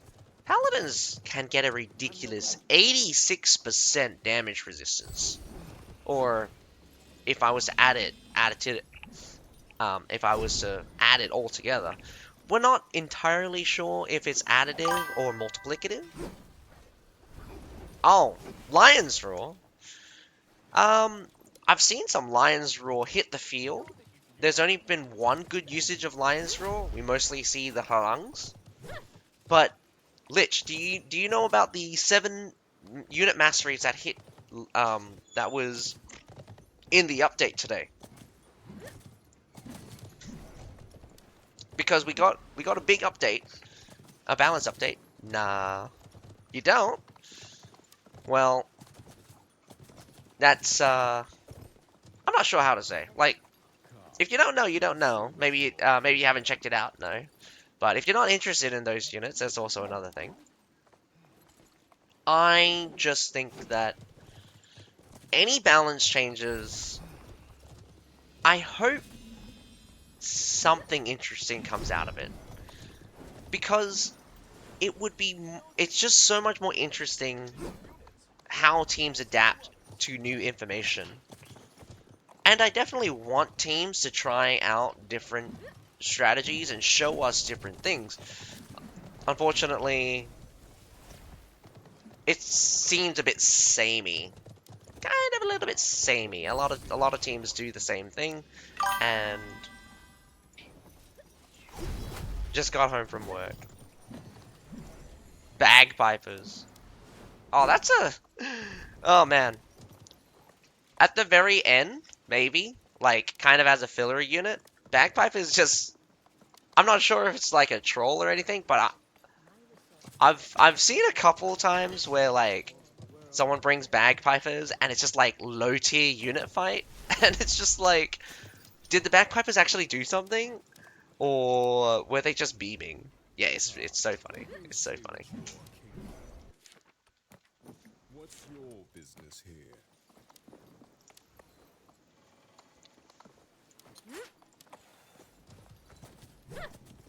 You lied to me! Oh, it's because, yeah. Alright. Because extra space at the back. Alright, we're gonna hit the live gameplay on Heilong Fjord. We got Hamburger Baby attacking first. Now, obviously, basic setup.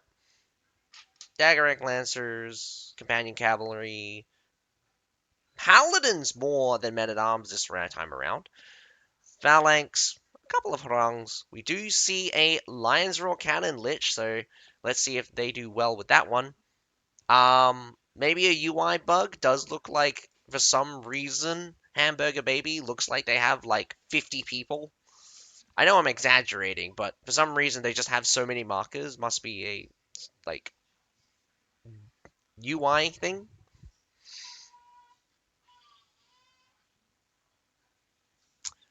Nothing interesting with the tier 3s, unfortunately. So that's sad.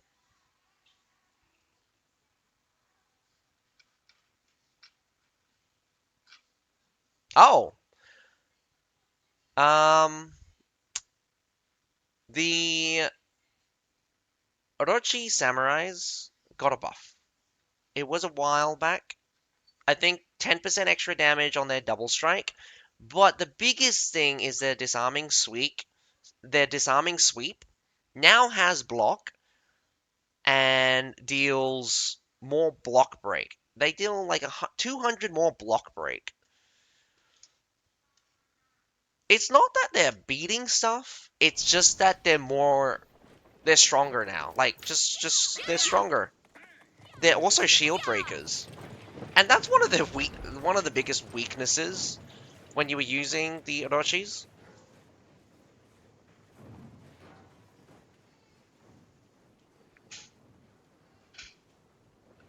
Some people swear by that they're beating the Spartan Chosen, but here in the CBL right now, the Spartan Chosen are disabled or banned. So that's not an issue right now. They do well.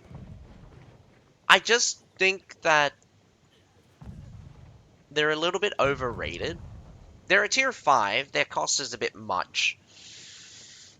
I think that the healing portion can go a long way. The unfortunate thing here is that, like, I definitely think that you got cheaper units that are more reliable than bringing the Orochis. They're not really good anti-cav, and they're mostly good against infantry and stuff.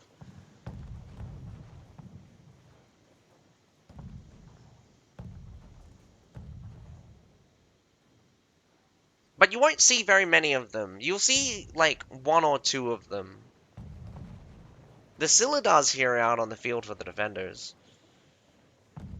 Surprisingly, Hamburger Baby takes this nice and slow, starting out with a mortaring. Probably a good idea. They don't head straight in.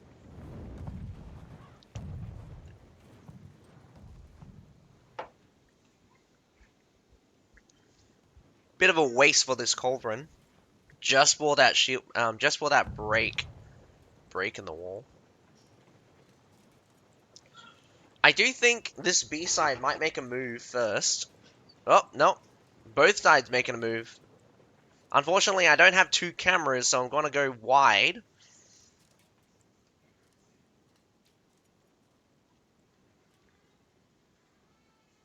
Swings around. I'm very awkward here. Surprised that they're not putting down pressure. Definitely a scenario where these harangs would definitely want to put more pressure. Swings all the way around. Does look like they can't see an advantage on the B side. Treb hits the pole, hits the house. Last 2 managed to finally hit that mortar. I can't believe just like how funny something can be. Ooh, Falconetti gunners shooting through. Does look like top line one. Snipes out a mortar. I would have trebbed the Metallators there. Might mortar them out actually. Some heavy hits right in. I can't imagine how much damage they took.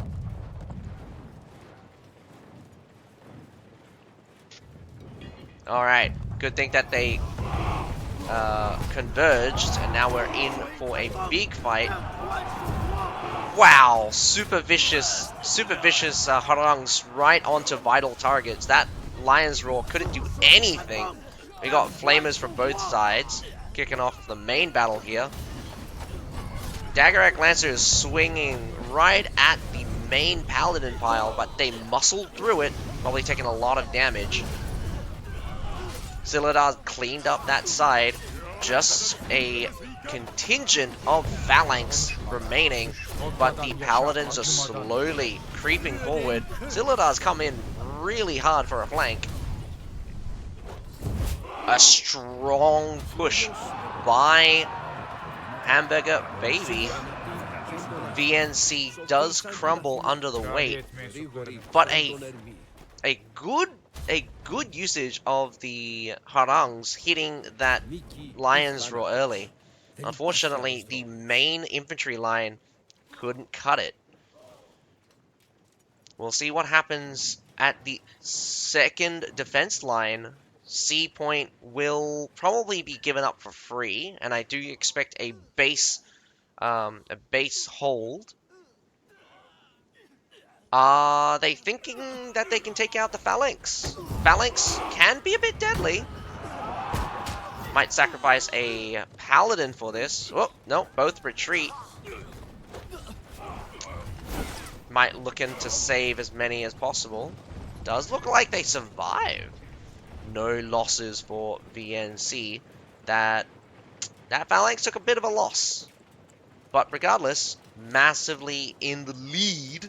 We have Hamburger Baby. The losses were quite minimal, if I was to say. Vital units were killed, but it goes to reason that I don't think. Oh my god. Which button? Oh my god, which button? Yeah, I don't know which button it is, right? There we go. It's the C button. The unit spread, losing a lot of tier 5s and a good section of their tier 4s in that battle. I don't see how VNC is going to survive a mortaring in this case. Best case scenario is that they pulled back. Palace Guard's out on the field. I didn't actually see them in select. Didn't concentrate enough, I guess. Collateral? Oh man, that would have been really funny collateral.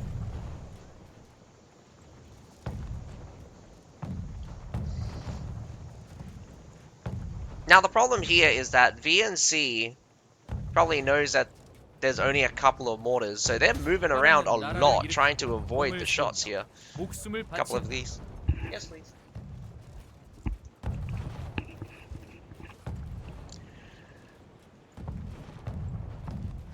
Hey, Lich.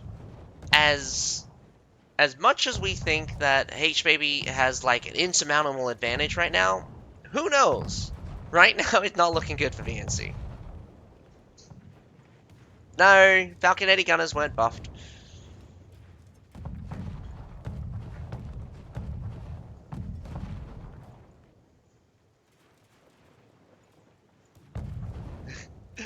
Falconetti Gunners. I don't know, Varnus. Like, doctrines are allowed in the CBL right now. If it was just natural Falconetti Gunners, I would say. But they do have a doctrine that has 25% accuracy. There's that. Well, if anything, VNC has a bigger chance of choking. Because right now, that was absolutely brutal. They just took 5 shots. They've lost. I mean, they must be super heavily damaged right now. Like, the damage is crazy. I think they've lost over 70 units to this mortaring. It's not a lot. That's like 2 whole units, but that's still significant. Not to mention, this pile here is heavily damaged. I don't know why they charged in. I would have just attacked it in, but piles here just getting ripped apart. Unfortunately, these are playback, so it's a little bit wonky here. main pile of phalanx. It's so surprising how well just mass phalanx is working out for Hamburger Baby. But a contingent here in the back line, making it a bit difficult to progress. Right onto the Harangs. Black SS wants to take them out. 5 minutes to go. Just a cleanup right now. Kraliyet mensuplarını koruyoruz. VNC probably got only a token number of units left over for the final defense. But the question is that are they going to respawn in time? Hamburger Baby might just want to push their advantage straight away. Another reset on the supply point. Dagger Egg Lancers there on the point. Sweeping up what looks to be another set of Palace Guards, not even in brace. Hamburger Baby does hold back their infantry. Here comes Dagger Egg Lancers versus Dagger Egg Lancers. Both sides shaving off.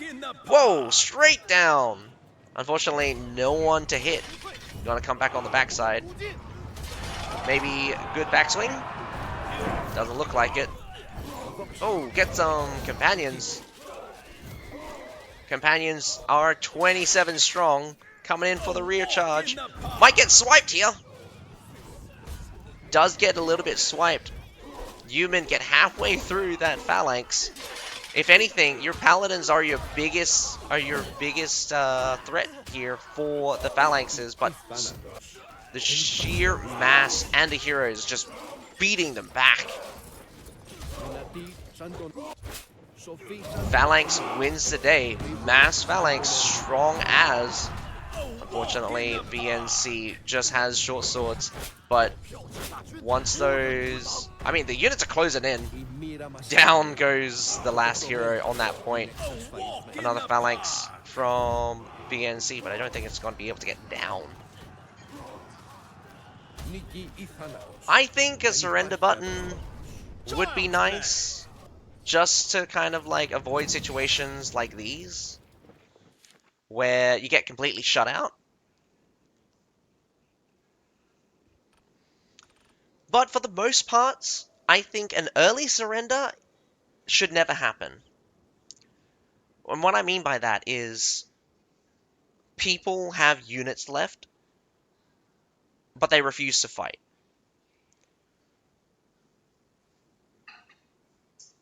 There is a point where even if you have units left, you wouldn't win even if you fight kind of scenario.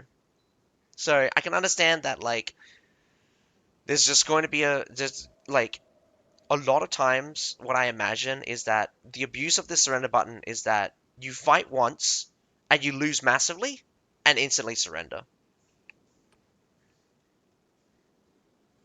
Oh yeah, like, especially long maps. I've had a border fort. I had a border fort that was like 5 minutes of just me running away.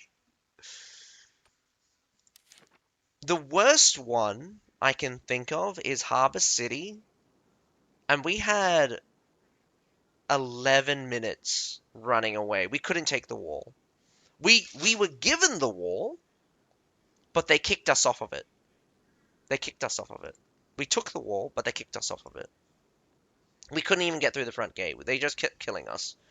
And that was bad, because we had to spend 11 minutes running away.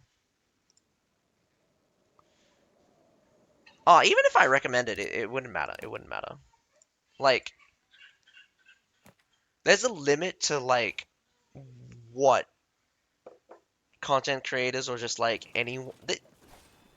They have their own way of doing things. So, send your feedback. If they implement it, good. If they don't, it doesn't mean you didn't have a big enough voice. It just means that they didn't either have the ability to implement it, or that they didn't see a reason to. And they have already stated that the surrender button is coming. They just haven't updated us on it. Whether or not it got scrapped or anything is another question as well, because that's also a possibility.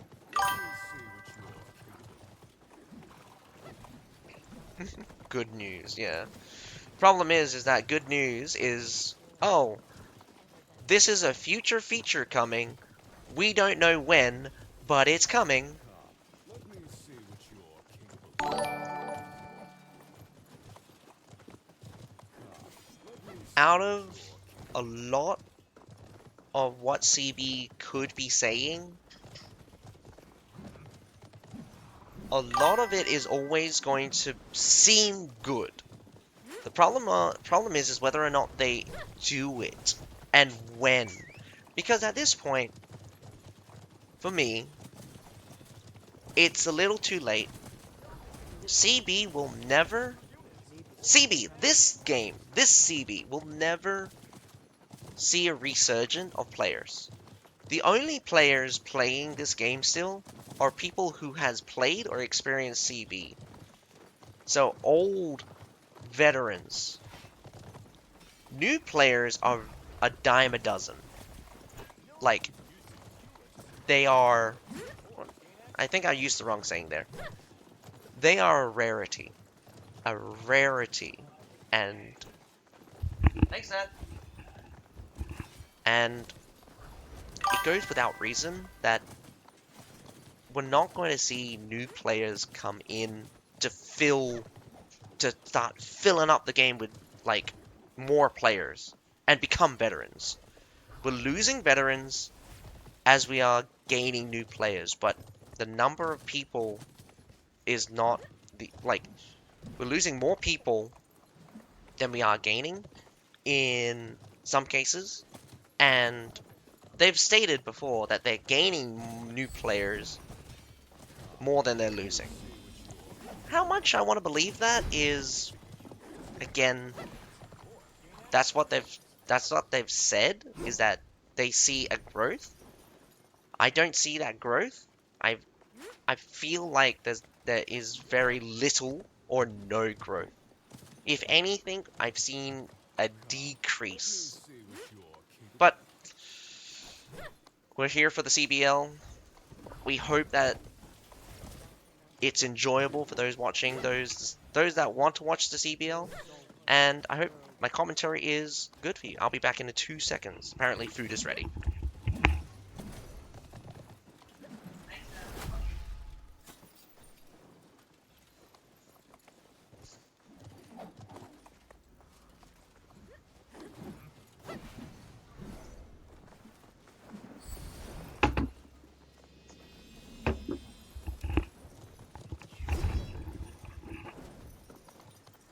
I also, not sure if I want to say this, but the working parts for CB are cool, conceptually. They don't work as a game. There's too many things kind of interfering with each other.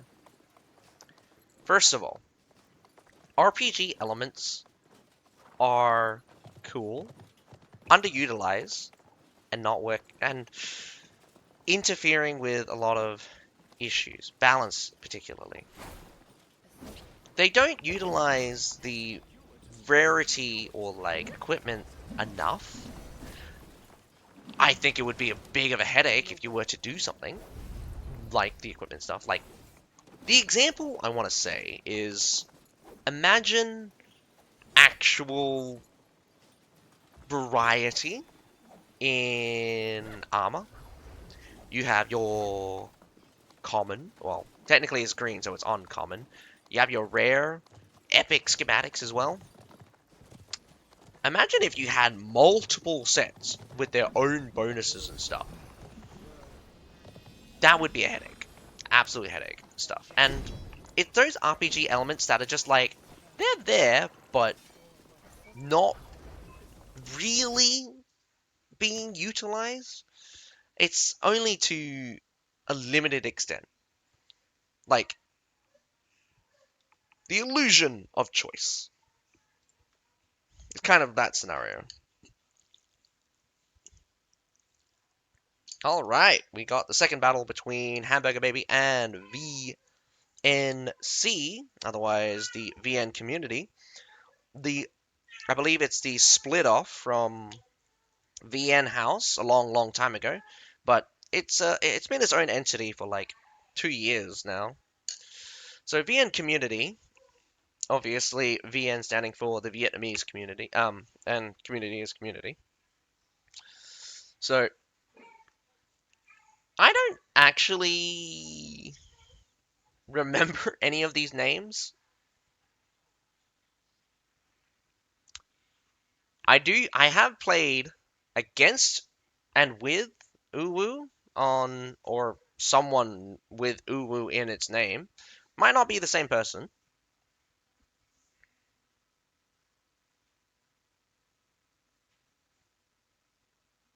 Very surprising looking at the lineups for Hamburger Baby and VNC, but the number of phalanx is really high. And the surprising thing here is the number of phalanx for VNC is really low, like 4 or 5. Hamburger Baby has like 14. I think I counted 14 phalanxes. I'm not going to count exactly, but it's a good thing to note. Unit selection, especially in the warband, really important. Really important, because your available options are definitely not something that should ever be disregarded. And the hard thing here, whoa, instant breakthrough. I didn't even know how fat. I didn't even know what they used to smash open that gate, but maybe they used the cylinders.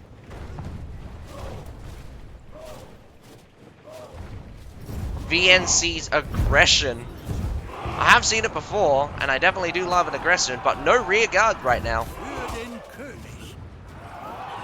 Smash through. We got flamers on both sides. Flamers take out the front section here. The only problem here is now they're going to get squeezed. They're going to have to turn around in 2 seconds. Get onto the supply point as well. I think someone onto the supply point. They turned around. Flamers, burn, burn, burn. Burn, baby, burn. We got... Oh. Lion's Roar once again getting caught out. One shot comes through. Unfortunately, I can't see projectiles from the Lion's Roar. Maybe we saw a little bit more than that.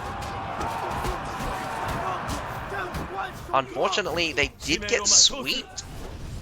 I thought they were doing very well, but it looks like the Flamer advantage, well, it was probably the Lion's Roar, but I couldn't see the shots come through on the first volley there.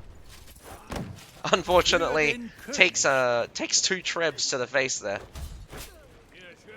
Now, I'll be honest, VNC should not go through B again. Child's play. No. No. Trading is not important. There's no point in trading unless there's an actual economy. There is no economy, so there's no point trading. The only thing is that if there was trading allowed, it would just allow for people to sell off parts of their account that I would think, again, like, you're not going to stop real world trading with, you're not going to stop real world money being used to buy stuff when you add trading. That's just like 100% no-no. That's like, again, going to happen. So, I'm not sure why people are so, how to say, fixated on trading being a major part, when realistically, it's not. Trading is such a small part that most people won't touch. I don't even think the majority of people actually even know that we have a market. We actually have a market. With people buying and selling open world resources, buying unbound artillery, Literally, we have some trading. But the number of people that actually use it, I don't even think that many people.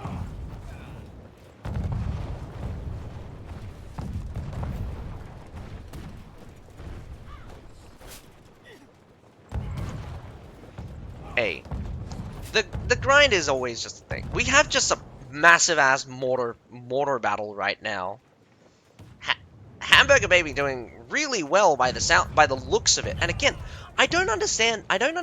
Like, you know it's a mortaring, and you're hiding in such a predictable spot, and it's just a huge amount. If anything, I wouldn't bring in units that, like, I wouldn't bring in units that take shots so easily. If anything, I would bring in units that I would want to take shots, or I'm fine with losing. But VNC, like,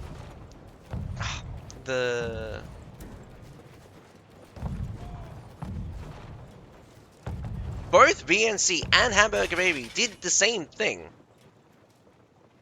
Now they're coming out, but the problem is, I think VNC took more damage. Unsupported Men-at-Arms here, just gonna get beaten into oblivion there.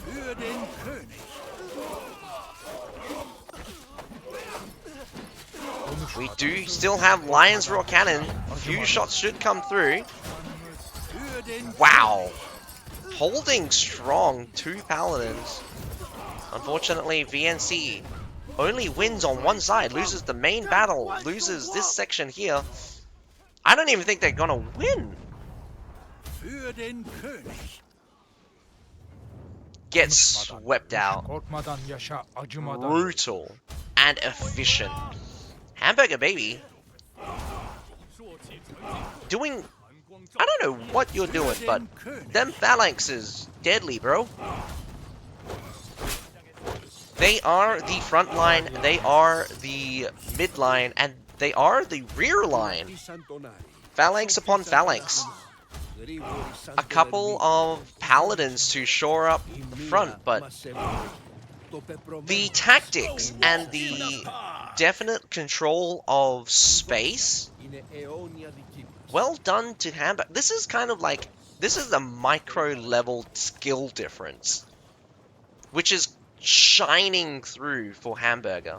Unfortunately, VNC relies on aggression, and so the biggest part here is that phalanxes are not particularly strong. They have range though. But look at this formation. 3 lines of phalanxes. Unfortunately, the rear line retreated too early. Front section gets burnt through. But slowly, vulnerable units come through. We got Condottieri just bashing. Unfortunately, get pushed back. We have Zykeelian Militia burning up that front line. Cavalry swings through. Paladins get taken out, but Phalanx is still holding a little bit. No Dachi going crazy in the back, but they push through, try to push through, running out of steam. I'm not sure what's happening in the back line there. Child's play. Ashes to ashes, dust to dust. They just want to eat. I don't think anyone wants to eat artillery. I've been hit by artillery plenty of times, and I never want to hit artillery. Eat artillery. A walk in the park. Ashes to ashes, dust to dust. Out of any of the classes that's a real headache to kill, Longsword and Nodachi.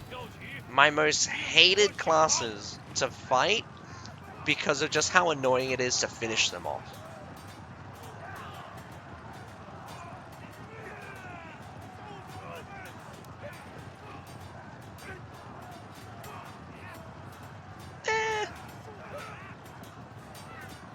It is CBL, and I would say heroes are a bit weak, but it's still pretty low. Like, I don't know why, but like, back in season, oh god, I forget which season. I used to see hero damage in the millions. Like if you didn't hit 1 mil in hero damage, you weren't a damage class.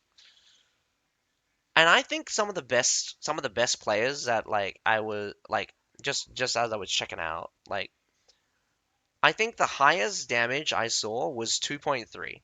2.3 million damage with just their hero. And I think it was a mole. It wasn't me because I only hit roughly around about 1.7 back then.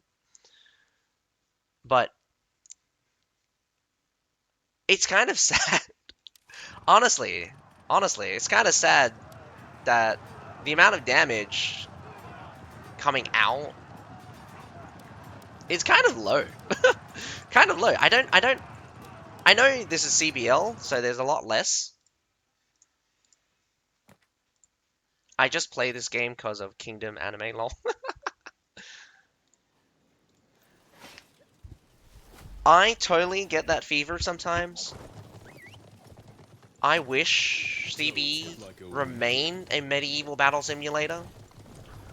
One of my biggest pet peeve is their deliberate push for fantasy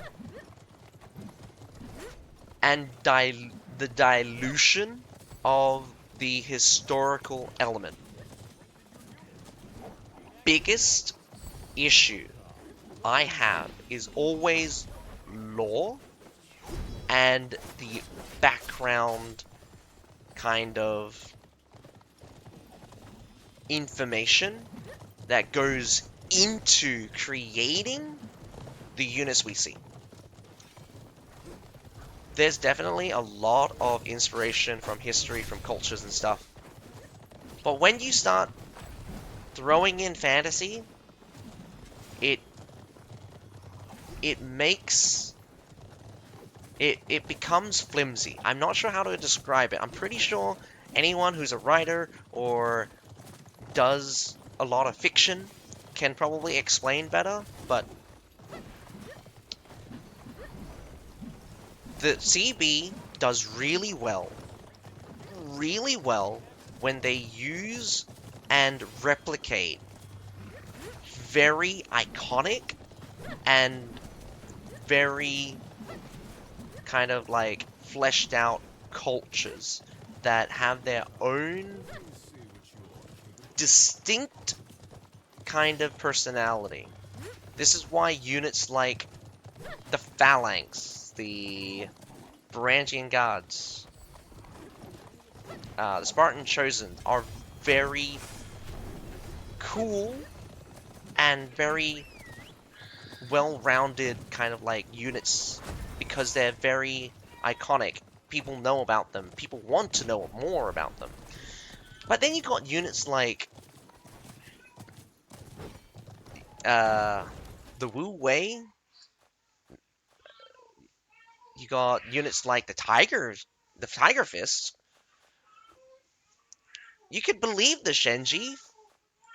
Oh my god, like I absolutely hated the introduction of like the Outriders because everyone, I think everyone felt like Tyranny was Mad Max. Everyone felt like that was a Mad Max season. For some reason, it was just really bad. Um, the Avalon season as well. Like, you could kind of believe some of the background stuff, but it was they're from different eras. Like, the Bedivere Rangers felt like completely like Bedivere Rangers from the Percival Royal Spearmen and the Lancelots. Like the Lancelots and the oh my god, I'm gonna call them Galahads because that's what I'm familiar with. But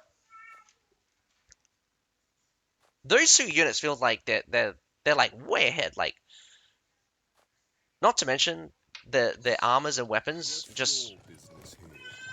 were completely like strange, to say the least. They're very fantasy-esque.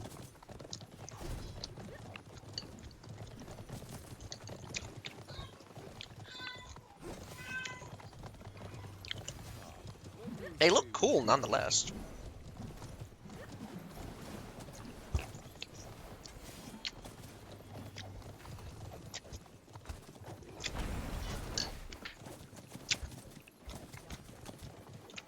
Okay, I'm gonna be back in 3 minutes as I eat a little bit, but the next battle should be starting soon. Be right back.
look tired, my friend.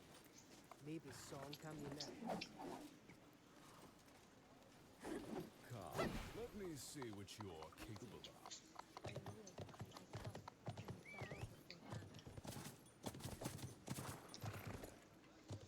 Know that you can use Signicula to strengthen your units, or gain access to a...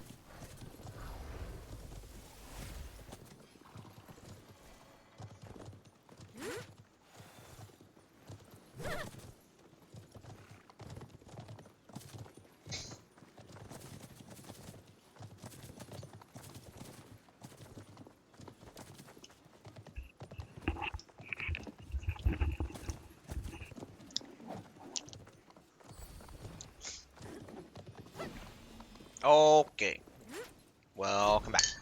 So, we are on to third group, um, on to Group D. I'm nobody, but I have a defining Bless of...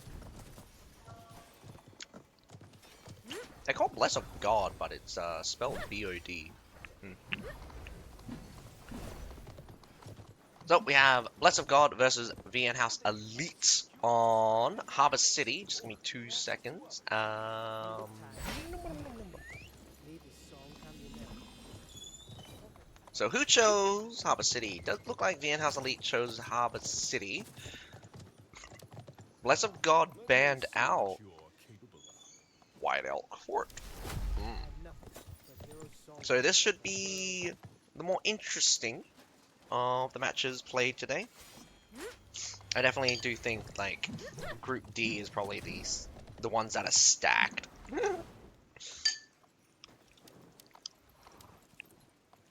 Don't hit like a weakling.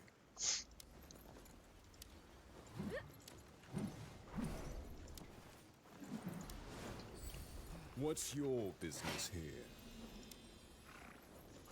But yeah, if you're still here, Lich, I think the original reason why I played the game was because I was really into like kind of like the medieval battles and stuff, and the fact that CB literally advertised themselves as some kind of medieval battle simulator was just really cool to me. Um,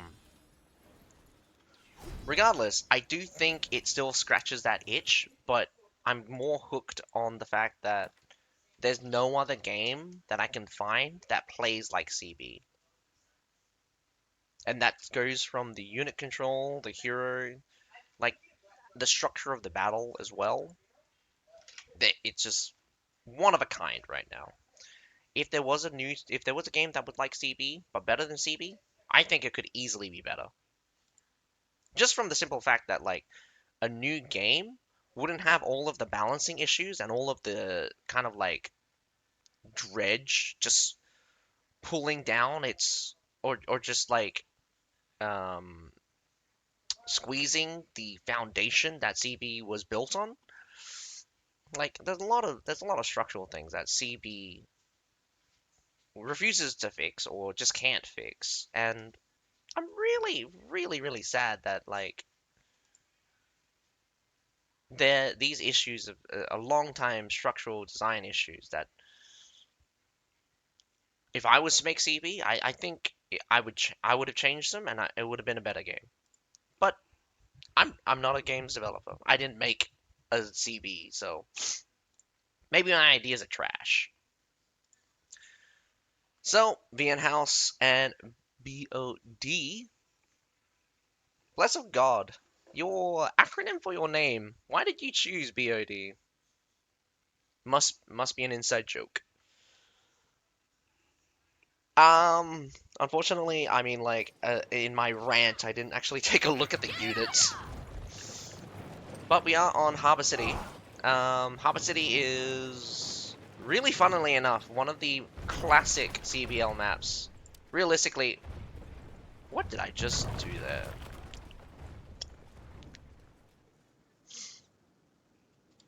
Alright, let's, take a flip. Got some Courtiers coming out. Outriders. That's surprising. Alright, nothing too spectacular. But a couple of interesting things coming out. I do think VN House has a lack of phalanx. Like, this is so interesting because Hamburger Baby just showed off a mastery of the phalanx unit. And both BOD and VN House uses very little numbers of phalanx right now. Lots of ranged units for VN House, so it's probably going to be a slow roll for them. Plenty of Daggerak Lancers for both sides, in fact. But again, majority units kind of in favor of kind of like an infantry heavy approach. Definitely do think Paladins does seem to be the mainstay infantry. For the most parts. For the most parts. Siege towers do go down. Not surprising at all. But what is surprising is these shots coming over. Metallictors, otherwise called Falconetti Gunners. Their original name was the Metallictors, but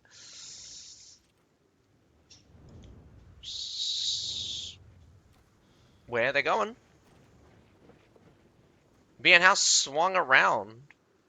Interesting where they're heading. BOD did not use very many artilleries. A couple of trebs already come out. Personally, on Harbor City, there's a couple of good treb spots, but for the most part, it's actually kind of hard to get a treb in.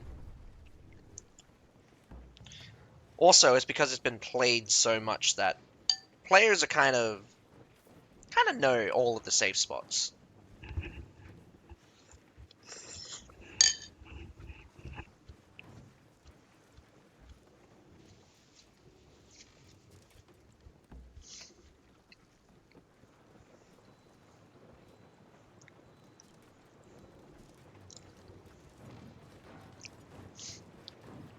That's what I like to see. Archer suppression.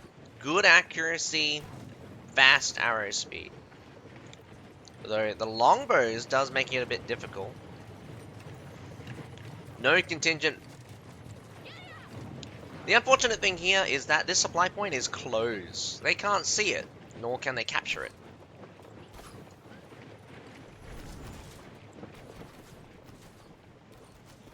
VN House goes into... Whoa! Gonna need a rear guard in 2 seconds. See if Yukimura spots it.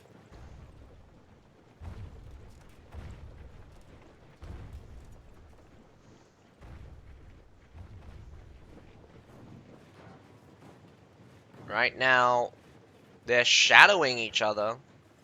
Let's see if they go for it. Does look like Yukimura's pulling up the rear. Unfortunately, because unit speed is wildly different, you gotta train for the most part. Outriders out on the field, good harassment. I think this center line would have been way better. Oh no. Looks like the strike is coming. Companions going straight into it. Wu Wei challenge. Wu Wei gets defeated. Massive charge. That backline now split. VN House Elites caught in a pickle. Shaving off that backline now. Onto the main line. Infantry pushes through. Daggerak Lancers also pushes through. But a devastating defeat by VN House. Getting shadowed almost the entire time. But dropping the ball. Choking at the very last moment. They won't get the A point, as I'm pretty sure these heroes... Well, who knows? Maybe this Orochi could be scary enough. But finally, units get onto the field. First stab comes out for the Orochis, followed by the disarming sweep, but gets cleaned up. Off to a bad start. Big swing. Unfortunately, what VN House chooses to do next could decide the rest of the match. I feel like what they did was not terrible. Their execution was very sloppy in shoring up where to battle. I think the Companions was the turning point. The Companions coming in, taking out the Wu Wei were definitely not rearguard material. Strong as they are, fully charged Companions do not lose to Wu Weis. But I was very surprised that the Wu Wei either did not react or did not even kill any of the companions as they slammed right through, killing your Horangs as well. You have a lot of ranged units. Oh, this is a really weird detour. This is a spawn zone, by the way. There is actually barriers for heroes when you go over that side. Alright, a catch on the Paladins. Small pickup, 6 minutes to go. Remember, you cannot catch this point. Burning Plains. Outright is surprising, coming out with a little bit of kills. Too bad I can't see how many kills they've got. Oh wait, no, I can. Only 15? I feel like you could have gotten more. Maybe not aggressive enough with them, with the harassment. Very fast, no cavalry for Vienne House as well. I think they're afraid, probably just afraid of getting shot back at, which is understandable. Yeah, here comes the shots. Oh my goodness! That Trev felt heat-seeking because that double hit on the pole there, but right onto them. Oh, I didn't see the Daggerag Lancers charge in the rear there. Unfortunately, the Harangs did get taken out.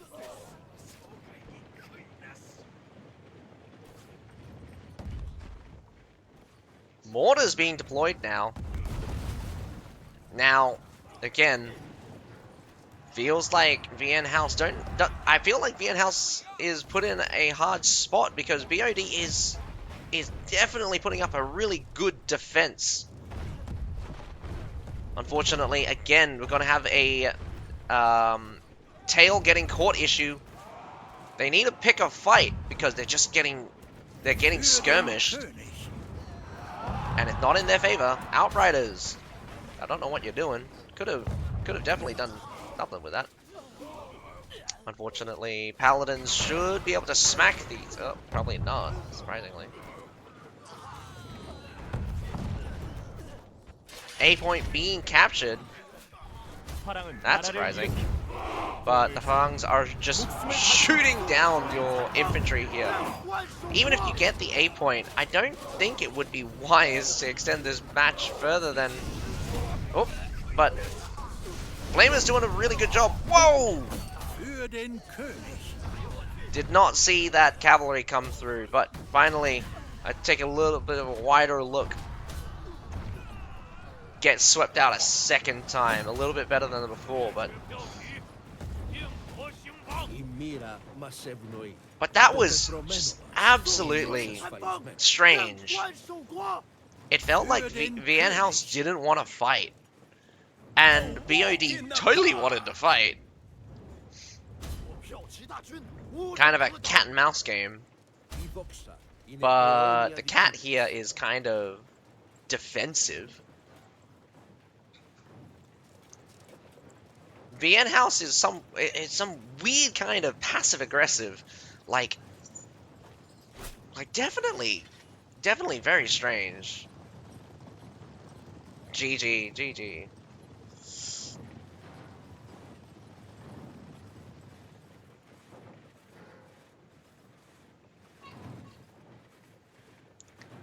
I think the discipline from BOD is just one of a kind because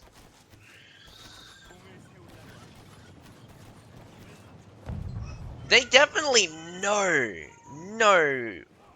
where they want to fight, or when to fight. And they don't go it alone. Like that's the biggest thing. Like BOD hasn't got caught out so far. Vienne House twice. Their tail end gets caught out. They're causing a snaking issue where their front line is rushing and their rear line can't keep up. Also, like BOD is like the players from BOD are not afraid to take risk as well. Like that random Dagarag Lancer sniped out the Harangs.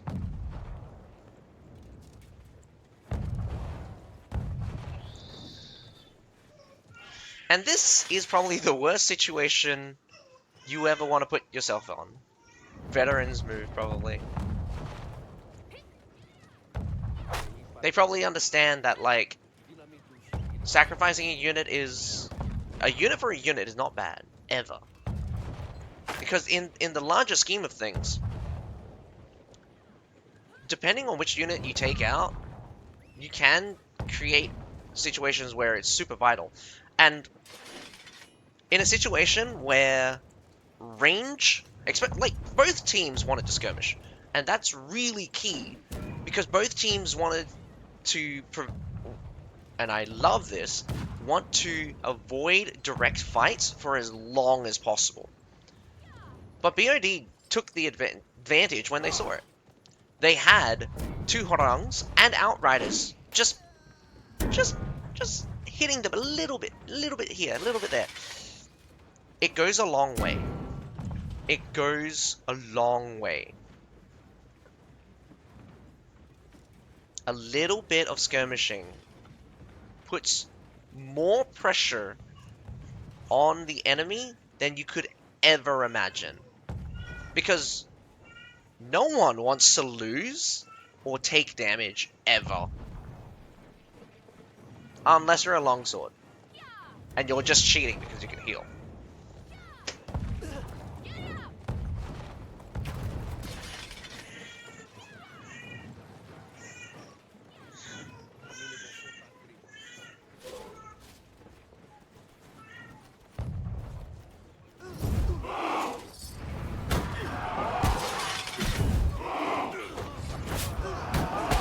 Paladins versus Men-at-Arms. They've already used their charge. Paladins should win out, technically. Oh, devastating. No. Oh, I should just back up. I can barely see anything in this hallway. Child's play. A walk in the park. Dagarag Lancers are now sallying out. Ashes to ashes, dust to dust. Death summons you.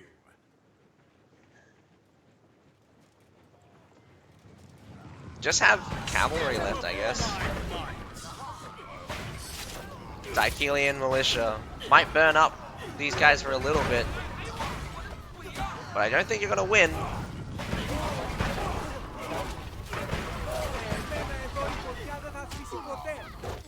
Child's play. Did they run out of ammo already? A walk in the park. Child's play. Yeah, I have absolute PTSD. Like, A walk in the park. I hate Dagarag Lancers just because, like, ever since their counterattack was introduced, for the longest time, Dagarag Lancers has always been kind of like top tier, tier 4 cavalry. The fact that like humans and companions took that spot for a little bit was great, because they were completely different. Well, I mean, humans not that different, but Rally to me, my goodness. We've had 3 different eras of where Rally to me Dagarag Lancers were just a headache. First, during the first round of Rally to me changes with the Cataphrax and Tyranny. Second, with the counterattack addition, I don't remember when. And now, with Masteries, we see Dagarag Lancers on CBL as the main cavalry. They're just way too strong. Especially since their counterattack is also CC immune. And they well, supposedly they're only supposed to do it once every 6 seconds, but fat chance that's once every 6 seconds.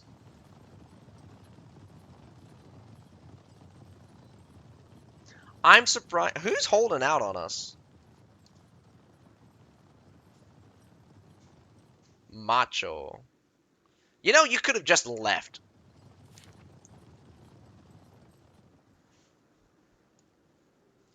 But yeah, BOD wins their defense. Pretty solid. And it happens. There are definitely teams that work so well together that everything just goes right. Very minimal losses in the first one. The second one, again, it was a little bit better for VNC. I mean, VN House, but at the end, still, massive victory for BOD. And finally, that Sally out, a little bit of fun. Lots of Daggerak Lancers just charging into each other. Nothing too spectacular. I just think I'm sick of watching Daggerak Lancers or just cavalry in general just kind of hit each other.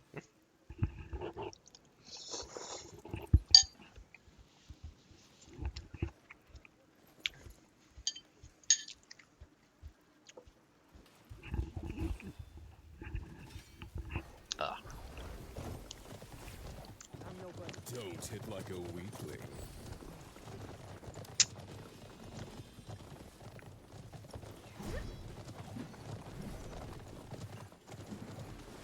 Looks like they're ready to go. It's a 3-minute wait, so I'm just gonna be right back as I continue eating for a little bit. Sorry. But, yeah. Send messages if you want to chat. I'm still here. You look tired, my friend. Maybe a song calm your nerves.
Alrighty, welcome back. We have the second battle between BOD versus VN House Elite on Harbor City. BOD did win their first. Sorry. BOD won their defense. Now they are attacking.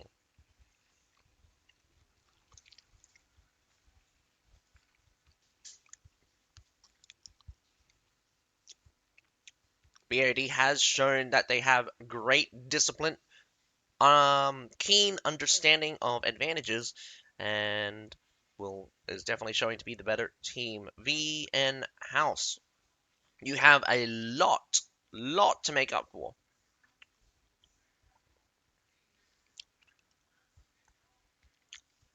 Your team definitely needs to stay in sync, and you need to shore up your flanks.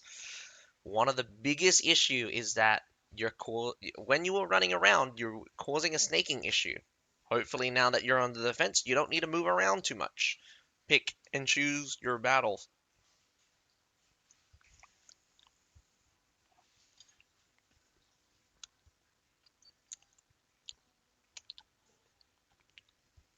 I think BOD did reduce the number of range units they were using, and I don't think I didn't take a look too well at VN House, but I think they've also reduced a couple of outlier picks. But we'll check it again anyway. Fascinating to see a Imperial Pike Guard. Nonetheless,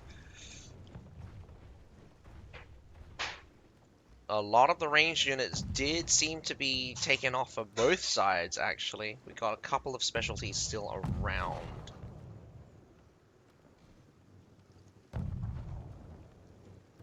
I definitely do expect the Paladins are going to do most of the fighting.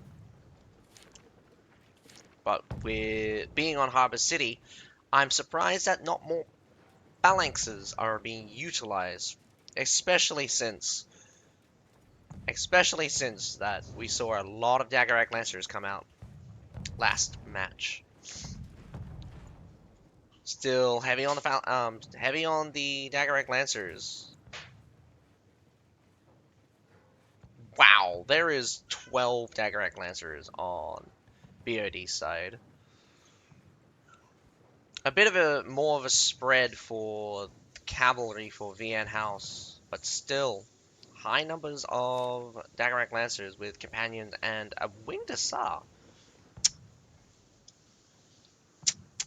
Preference of men-at-arms as well for VN House, while BOD is going in with the Paladins.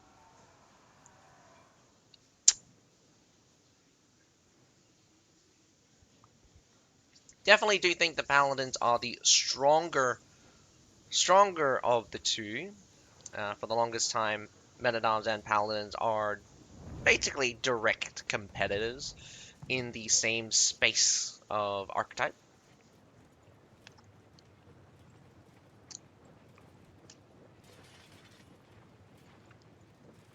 Letting go of the wall. VN Hills does not put up a fight. Barely damaging the siege towers.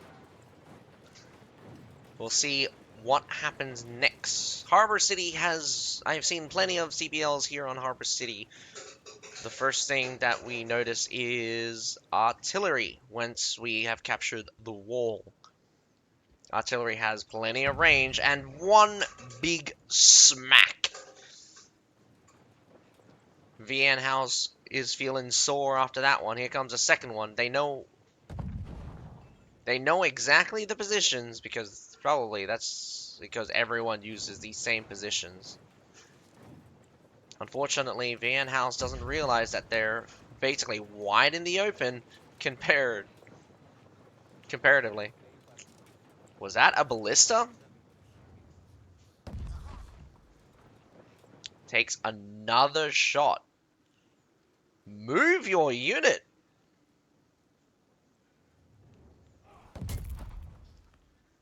Have you not? You've taken 3 shots. I am so surprised none of you guys have died.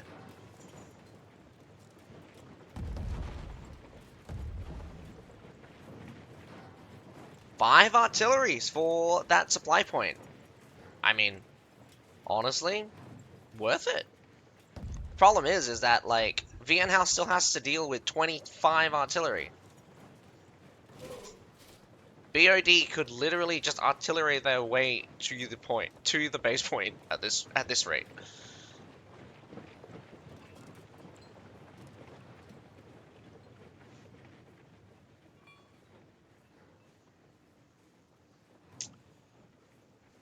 A classic point of defense, but I'm a little bit weirded out by how they've set it up. Phalanxes facing. So they have 4 fronts. 4 possible fronts. How BOD tackles this will be interesting. But I mean, honestly, I just mortar them all.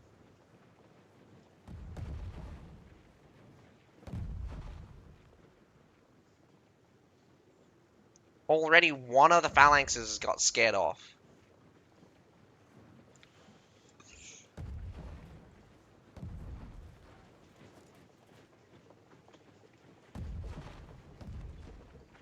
Treb onto this mortar. That's not being manned.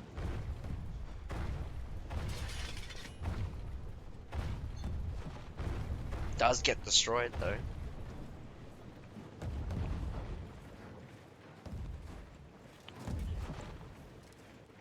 I'm not gonna say that VN House likes eating artillery, but it's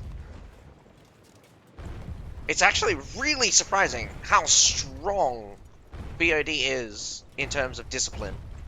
The mortaring, the ghosting, like how the two shadow each other as they move positions. BOD is one step ahead.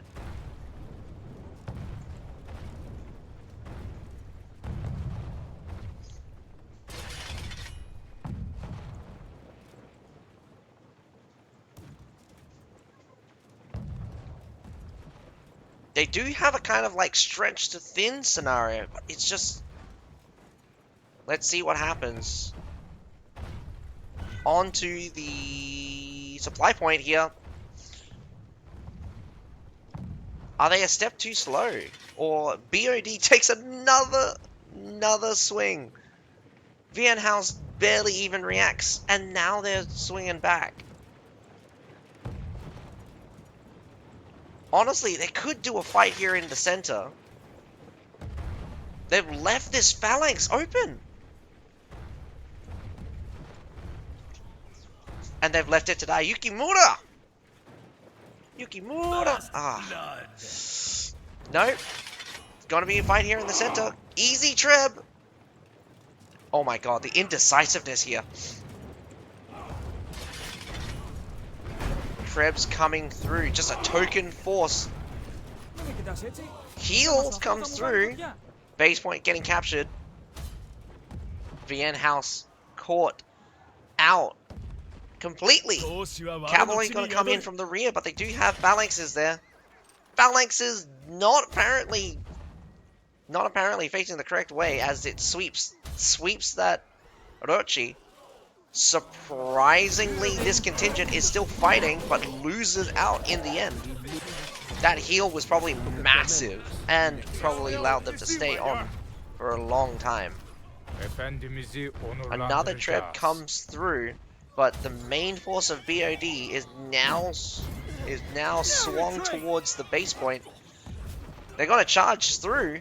I love seeing charging phalanxes. Really hilarious with just how big their pikes are. Kills off the companions. Hey, shouldn't really have Orochi stabbing at shields. Should use the sweep disarming strike. Cavalry just sweeps up the remaining infantry. Just heroes on the point now. We also have Daggerack Lancers we have respawned cavalry coming in and intercepting the supply here. Naga is going to be super late as he goes all the way around. And there we have it. BOD takes the base point.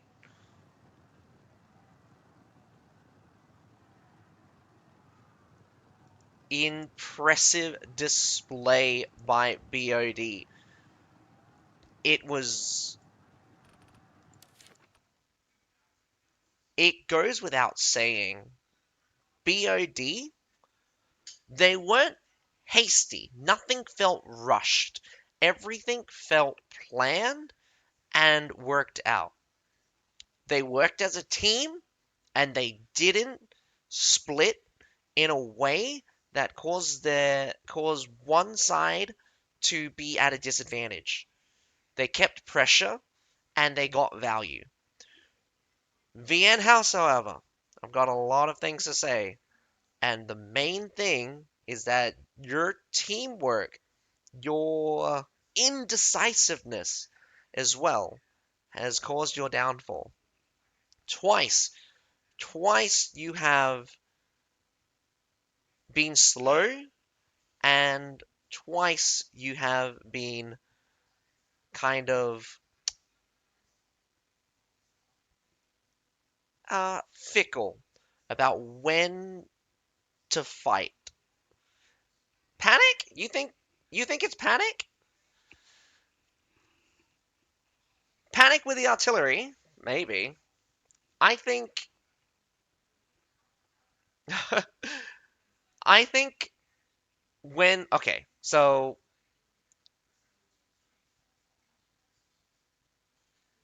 either commands or could be panic, but that's hard to assume since I'm just watching player action.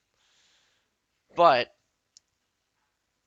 a panic could explain the really rushed kind of movement that they did. I think Yukimura was also kind of strange. I think he might have just stayed there, not knowing what to do. But normally Yukimura is a bit better than that. Made a call and called it off, and another call and another another recall. Hey, BOD did two fake outs. They did two fake outs, once towards the apply and once back, and then once towards the apply. Yeah, they made no, they did a triple fake out. They did a triple fake out and actually and finally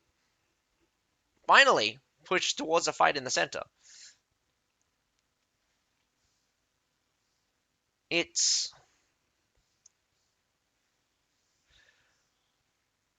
I could probably only say bad things for VN House, but they are also up against BOD. And the most terrifying thing, if I was to say that I can't fault VN House on, is the artillery usage. BOD's artilleries were definitely on point. I feel like it's been so long since we've seen CBLs that teams are not used to getting hit by artillery. I'm very used to seeing teams use artilleries against each other, and normally it's minimal, but for some reason, every single team today has just been eating artillery. Well, of course, except BOD. BOD did the artillery, but let's just leave it at that. Um, but yeah, Varnus, the panic, the the discipline from VN House was left a lot to be wanted. I also feel like tactically they've made some questionable decisions. If anything, if anything, they have they have very little understanding about not very little understanding, but the decision to attack BOD as they come around the corner is very silly. I've seen it before, and to put it very simply, if the defending team is further away from the home point then the attackers, you've already lost. Because the attackers would just go to the home point before the defenders could get there to defend it. But if your defenders are attacking the rear and they just turn to face you, they could have one person taking that home point. So you must split in that case. But a split would cause one side to be attacking the rear, and that could be the smaller section. Anyway, these are. I'm probably just complaining about something that's just. I'm probably just overanalyzing something that's very simple, and it's natural. It's natural that to feel like how Varnis has pointed it out now that Vian House probably was put in a very tough position, and I don't doubt it was a very tough position. But if you want to survive in CBL, you kind of need to step up. You're not. It's not going to get easier. I highly doubt it's going to get easier. But at the same time, BOD just might be the best team. Again, like Lich has asked me before, which teams do I hope to win the CBL? Honestly, not particularly sure. But out of all of the teams, the only two teams that I really think has shown, well, I actually follow, is BOD and Doc. BOD should, I think BOD is the better of the two, if I can remember properly. And BOD just bringing back the skills that they have shown in every CBL. I know the players, I remember the names from VN House Elites, but VN House has always never been up there in terms of performance. They are actually a previous champion from a bygone era. I think they were like Soldiers of Fortune, Gilded Age, CBL winners. I think it was the second or first CBL, or like first competitive CB matches anyway. So I'm not even sure if any of the original members are still around. But those are the matches for today. Just to recap, Group A, NPR versus Nobility. NPR forfeited, so Nobility won by default. We had Manu versus JCA. Manu winning 2-1 on the field battle with a masterful play for a sneak cap when they captured the B point. We had Group C with Hamburger Baby versus VN Community on Hailong Fjord 2-0. Hamburger Baby showing off a really cool, really disciplined usage. Well, really cool usage of the Phalanx unit. Absolutely showing off the kinds of limits you can push with those units. And again, mass Phalanx, really good. Because of their longer reach, they have massive advantages in long extended fights. Because you'll have more units attacking at any one point than the enemy. But yeah. Finally, we have BOD versus VN House. And I'm sorry if I'm insulting VN House here a bit too much, but BOD definitely showing off and manhandling VN House throughout both their attack and defense. No question that out of all of the teams we've seen today, BOD is the best. I would like to see a match between them and Hamburger Baby, though. Definitely would be very interesting. But I hope you guys enjoyed. That is all for tonight. Other than that, my name is Azuke. Have a nice day. Bye for now.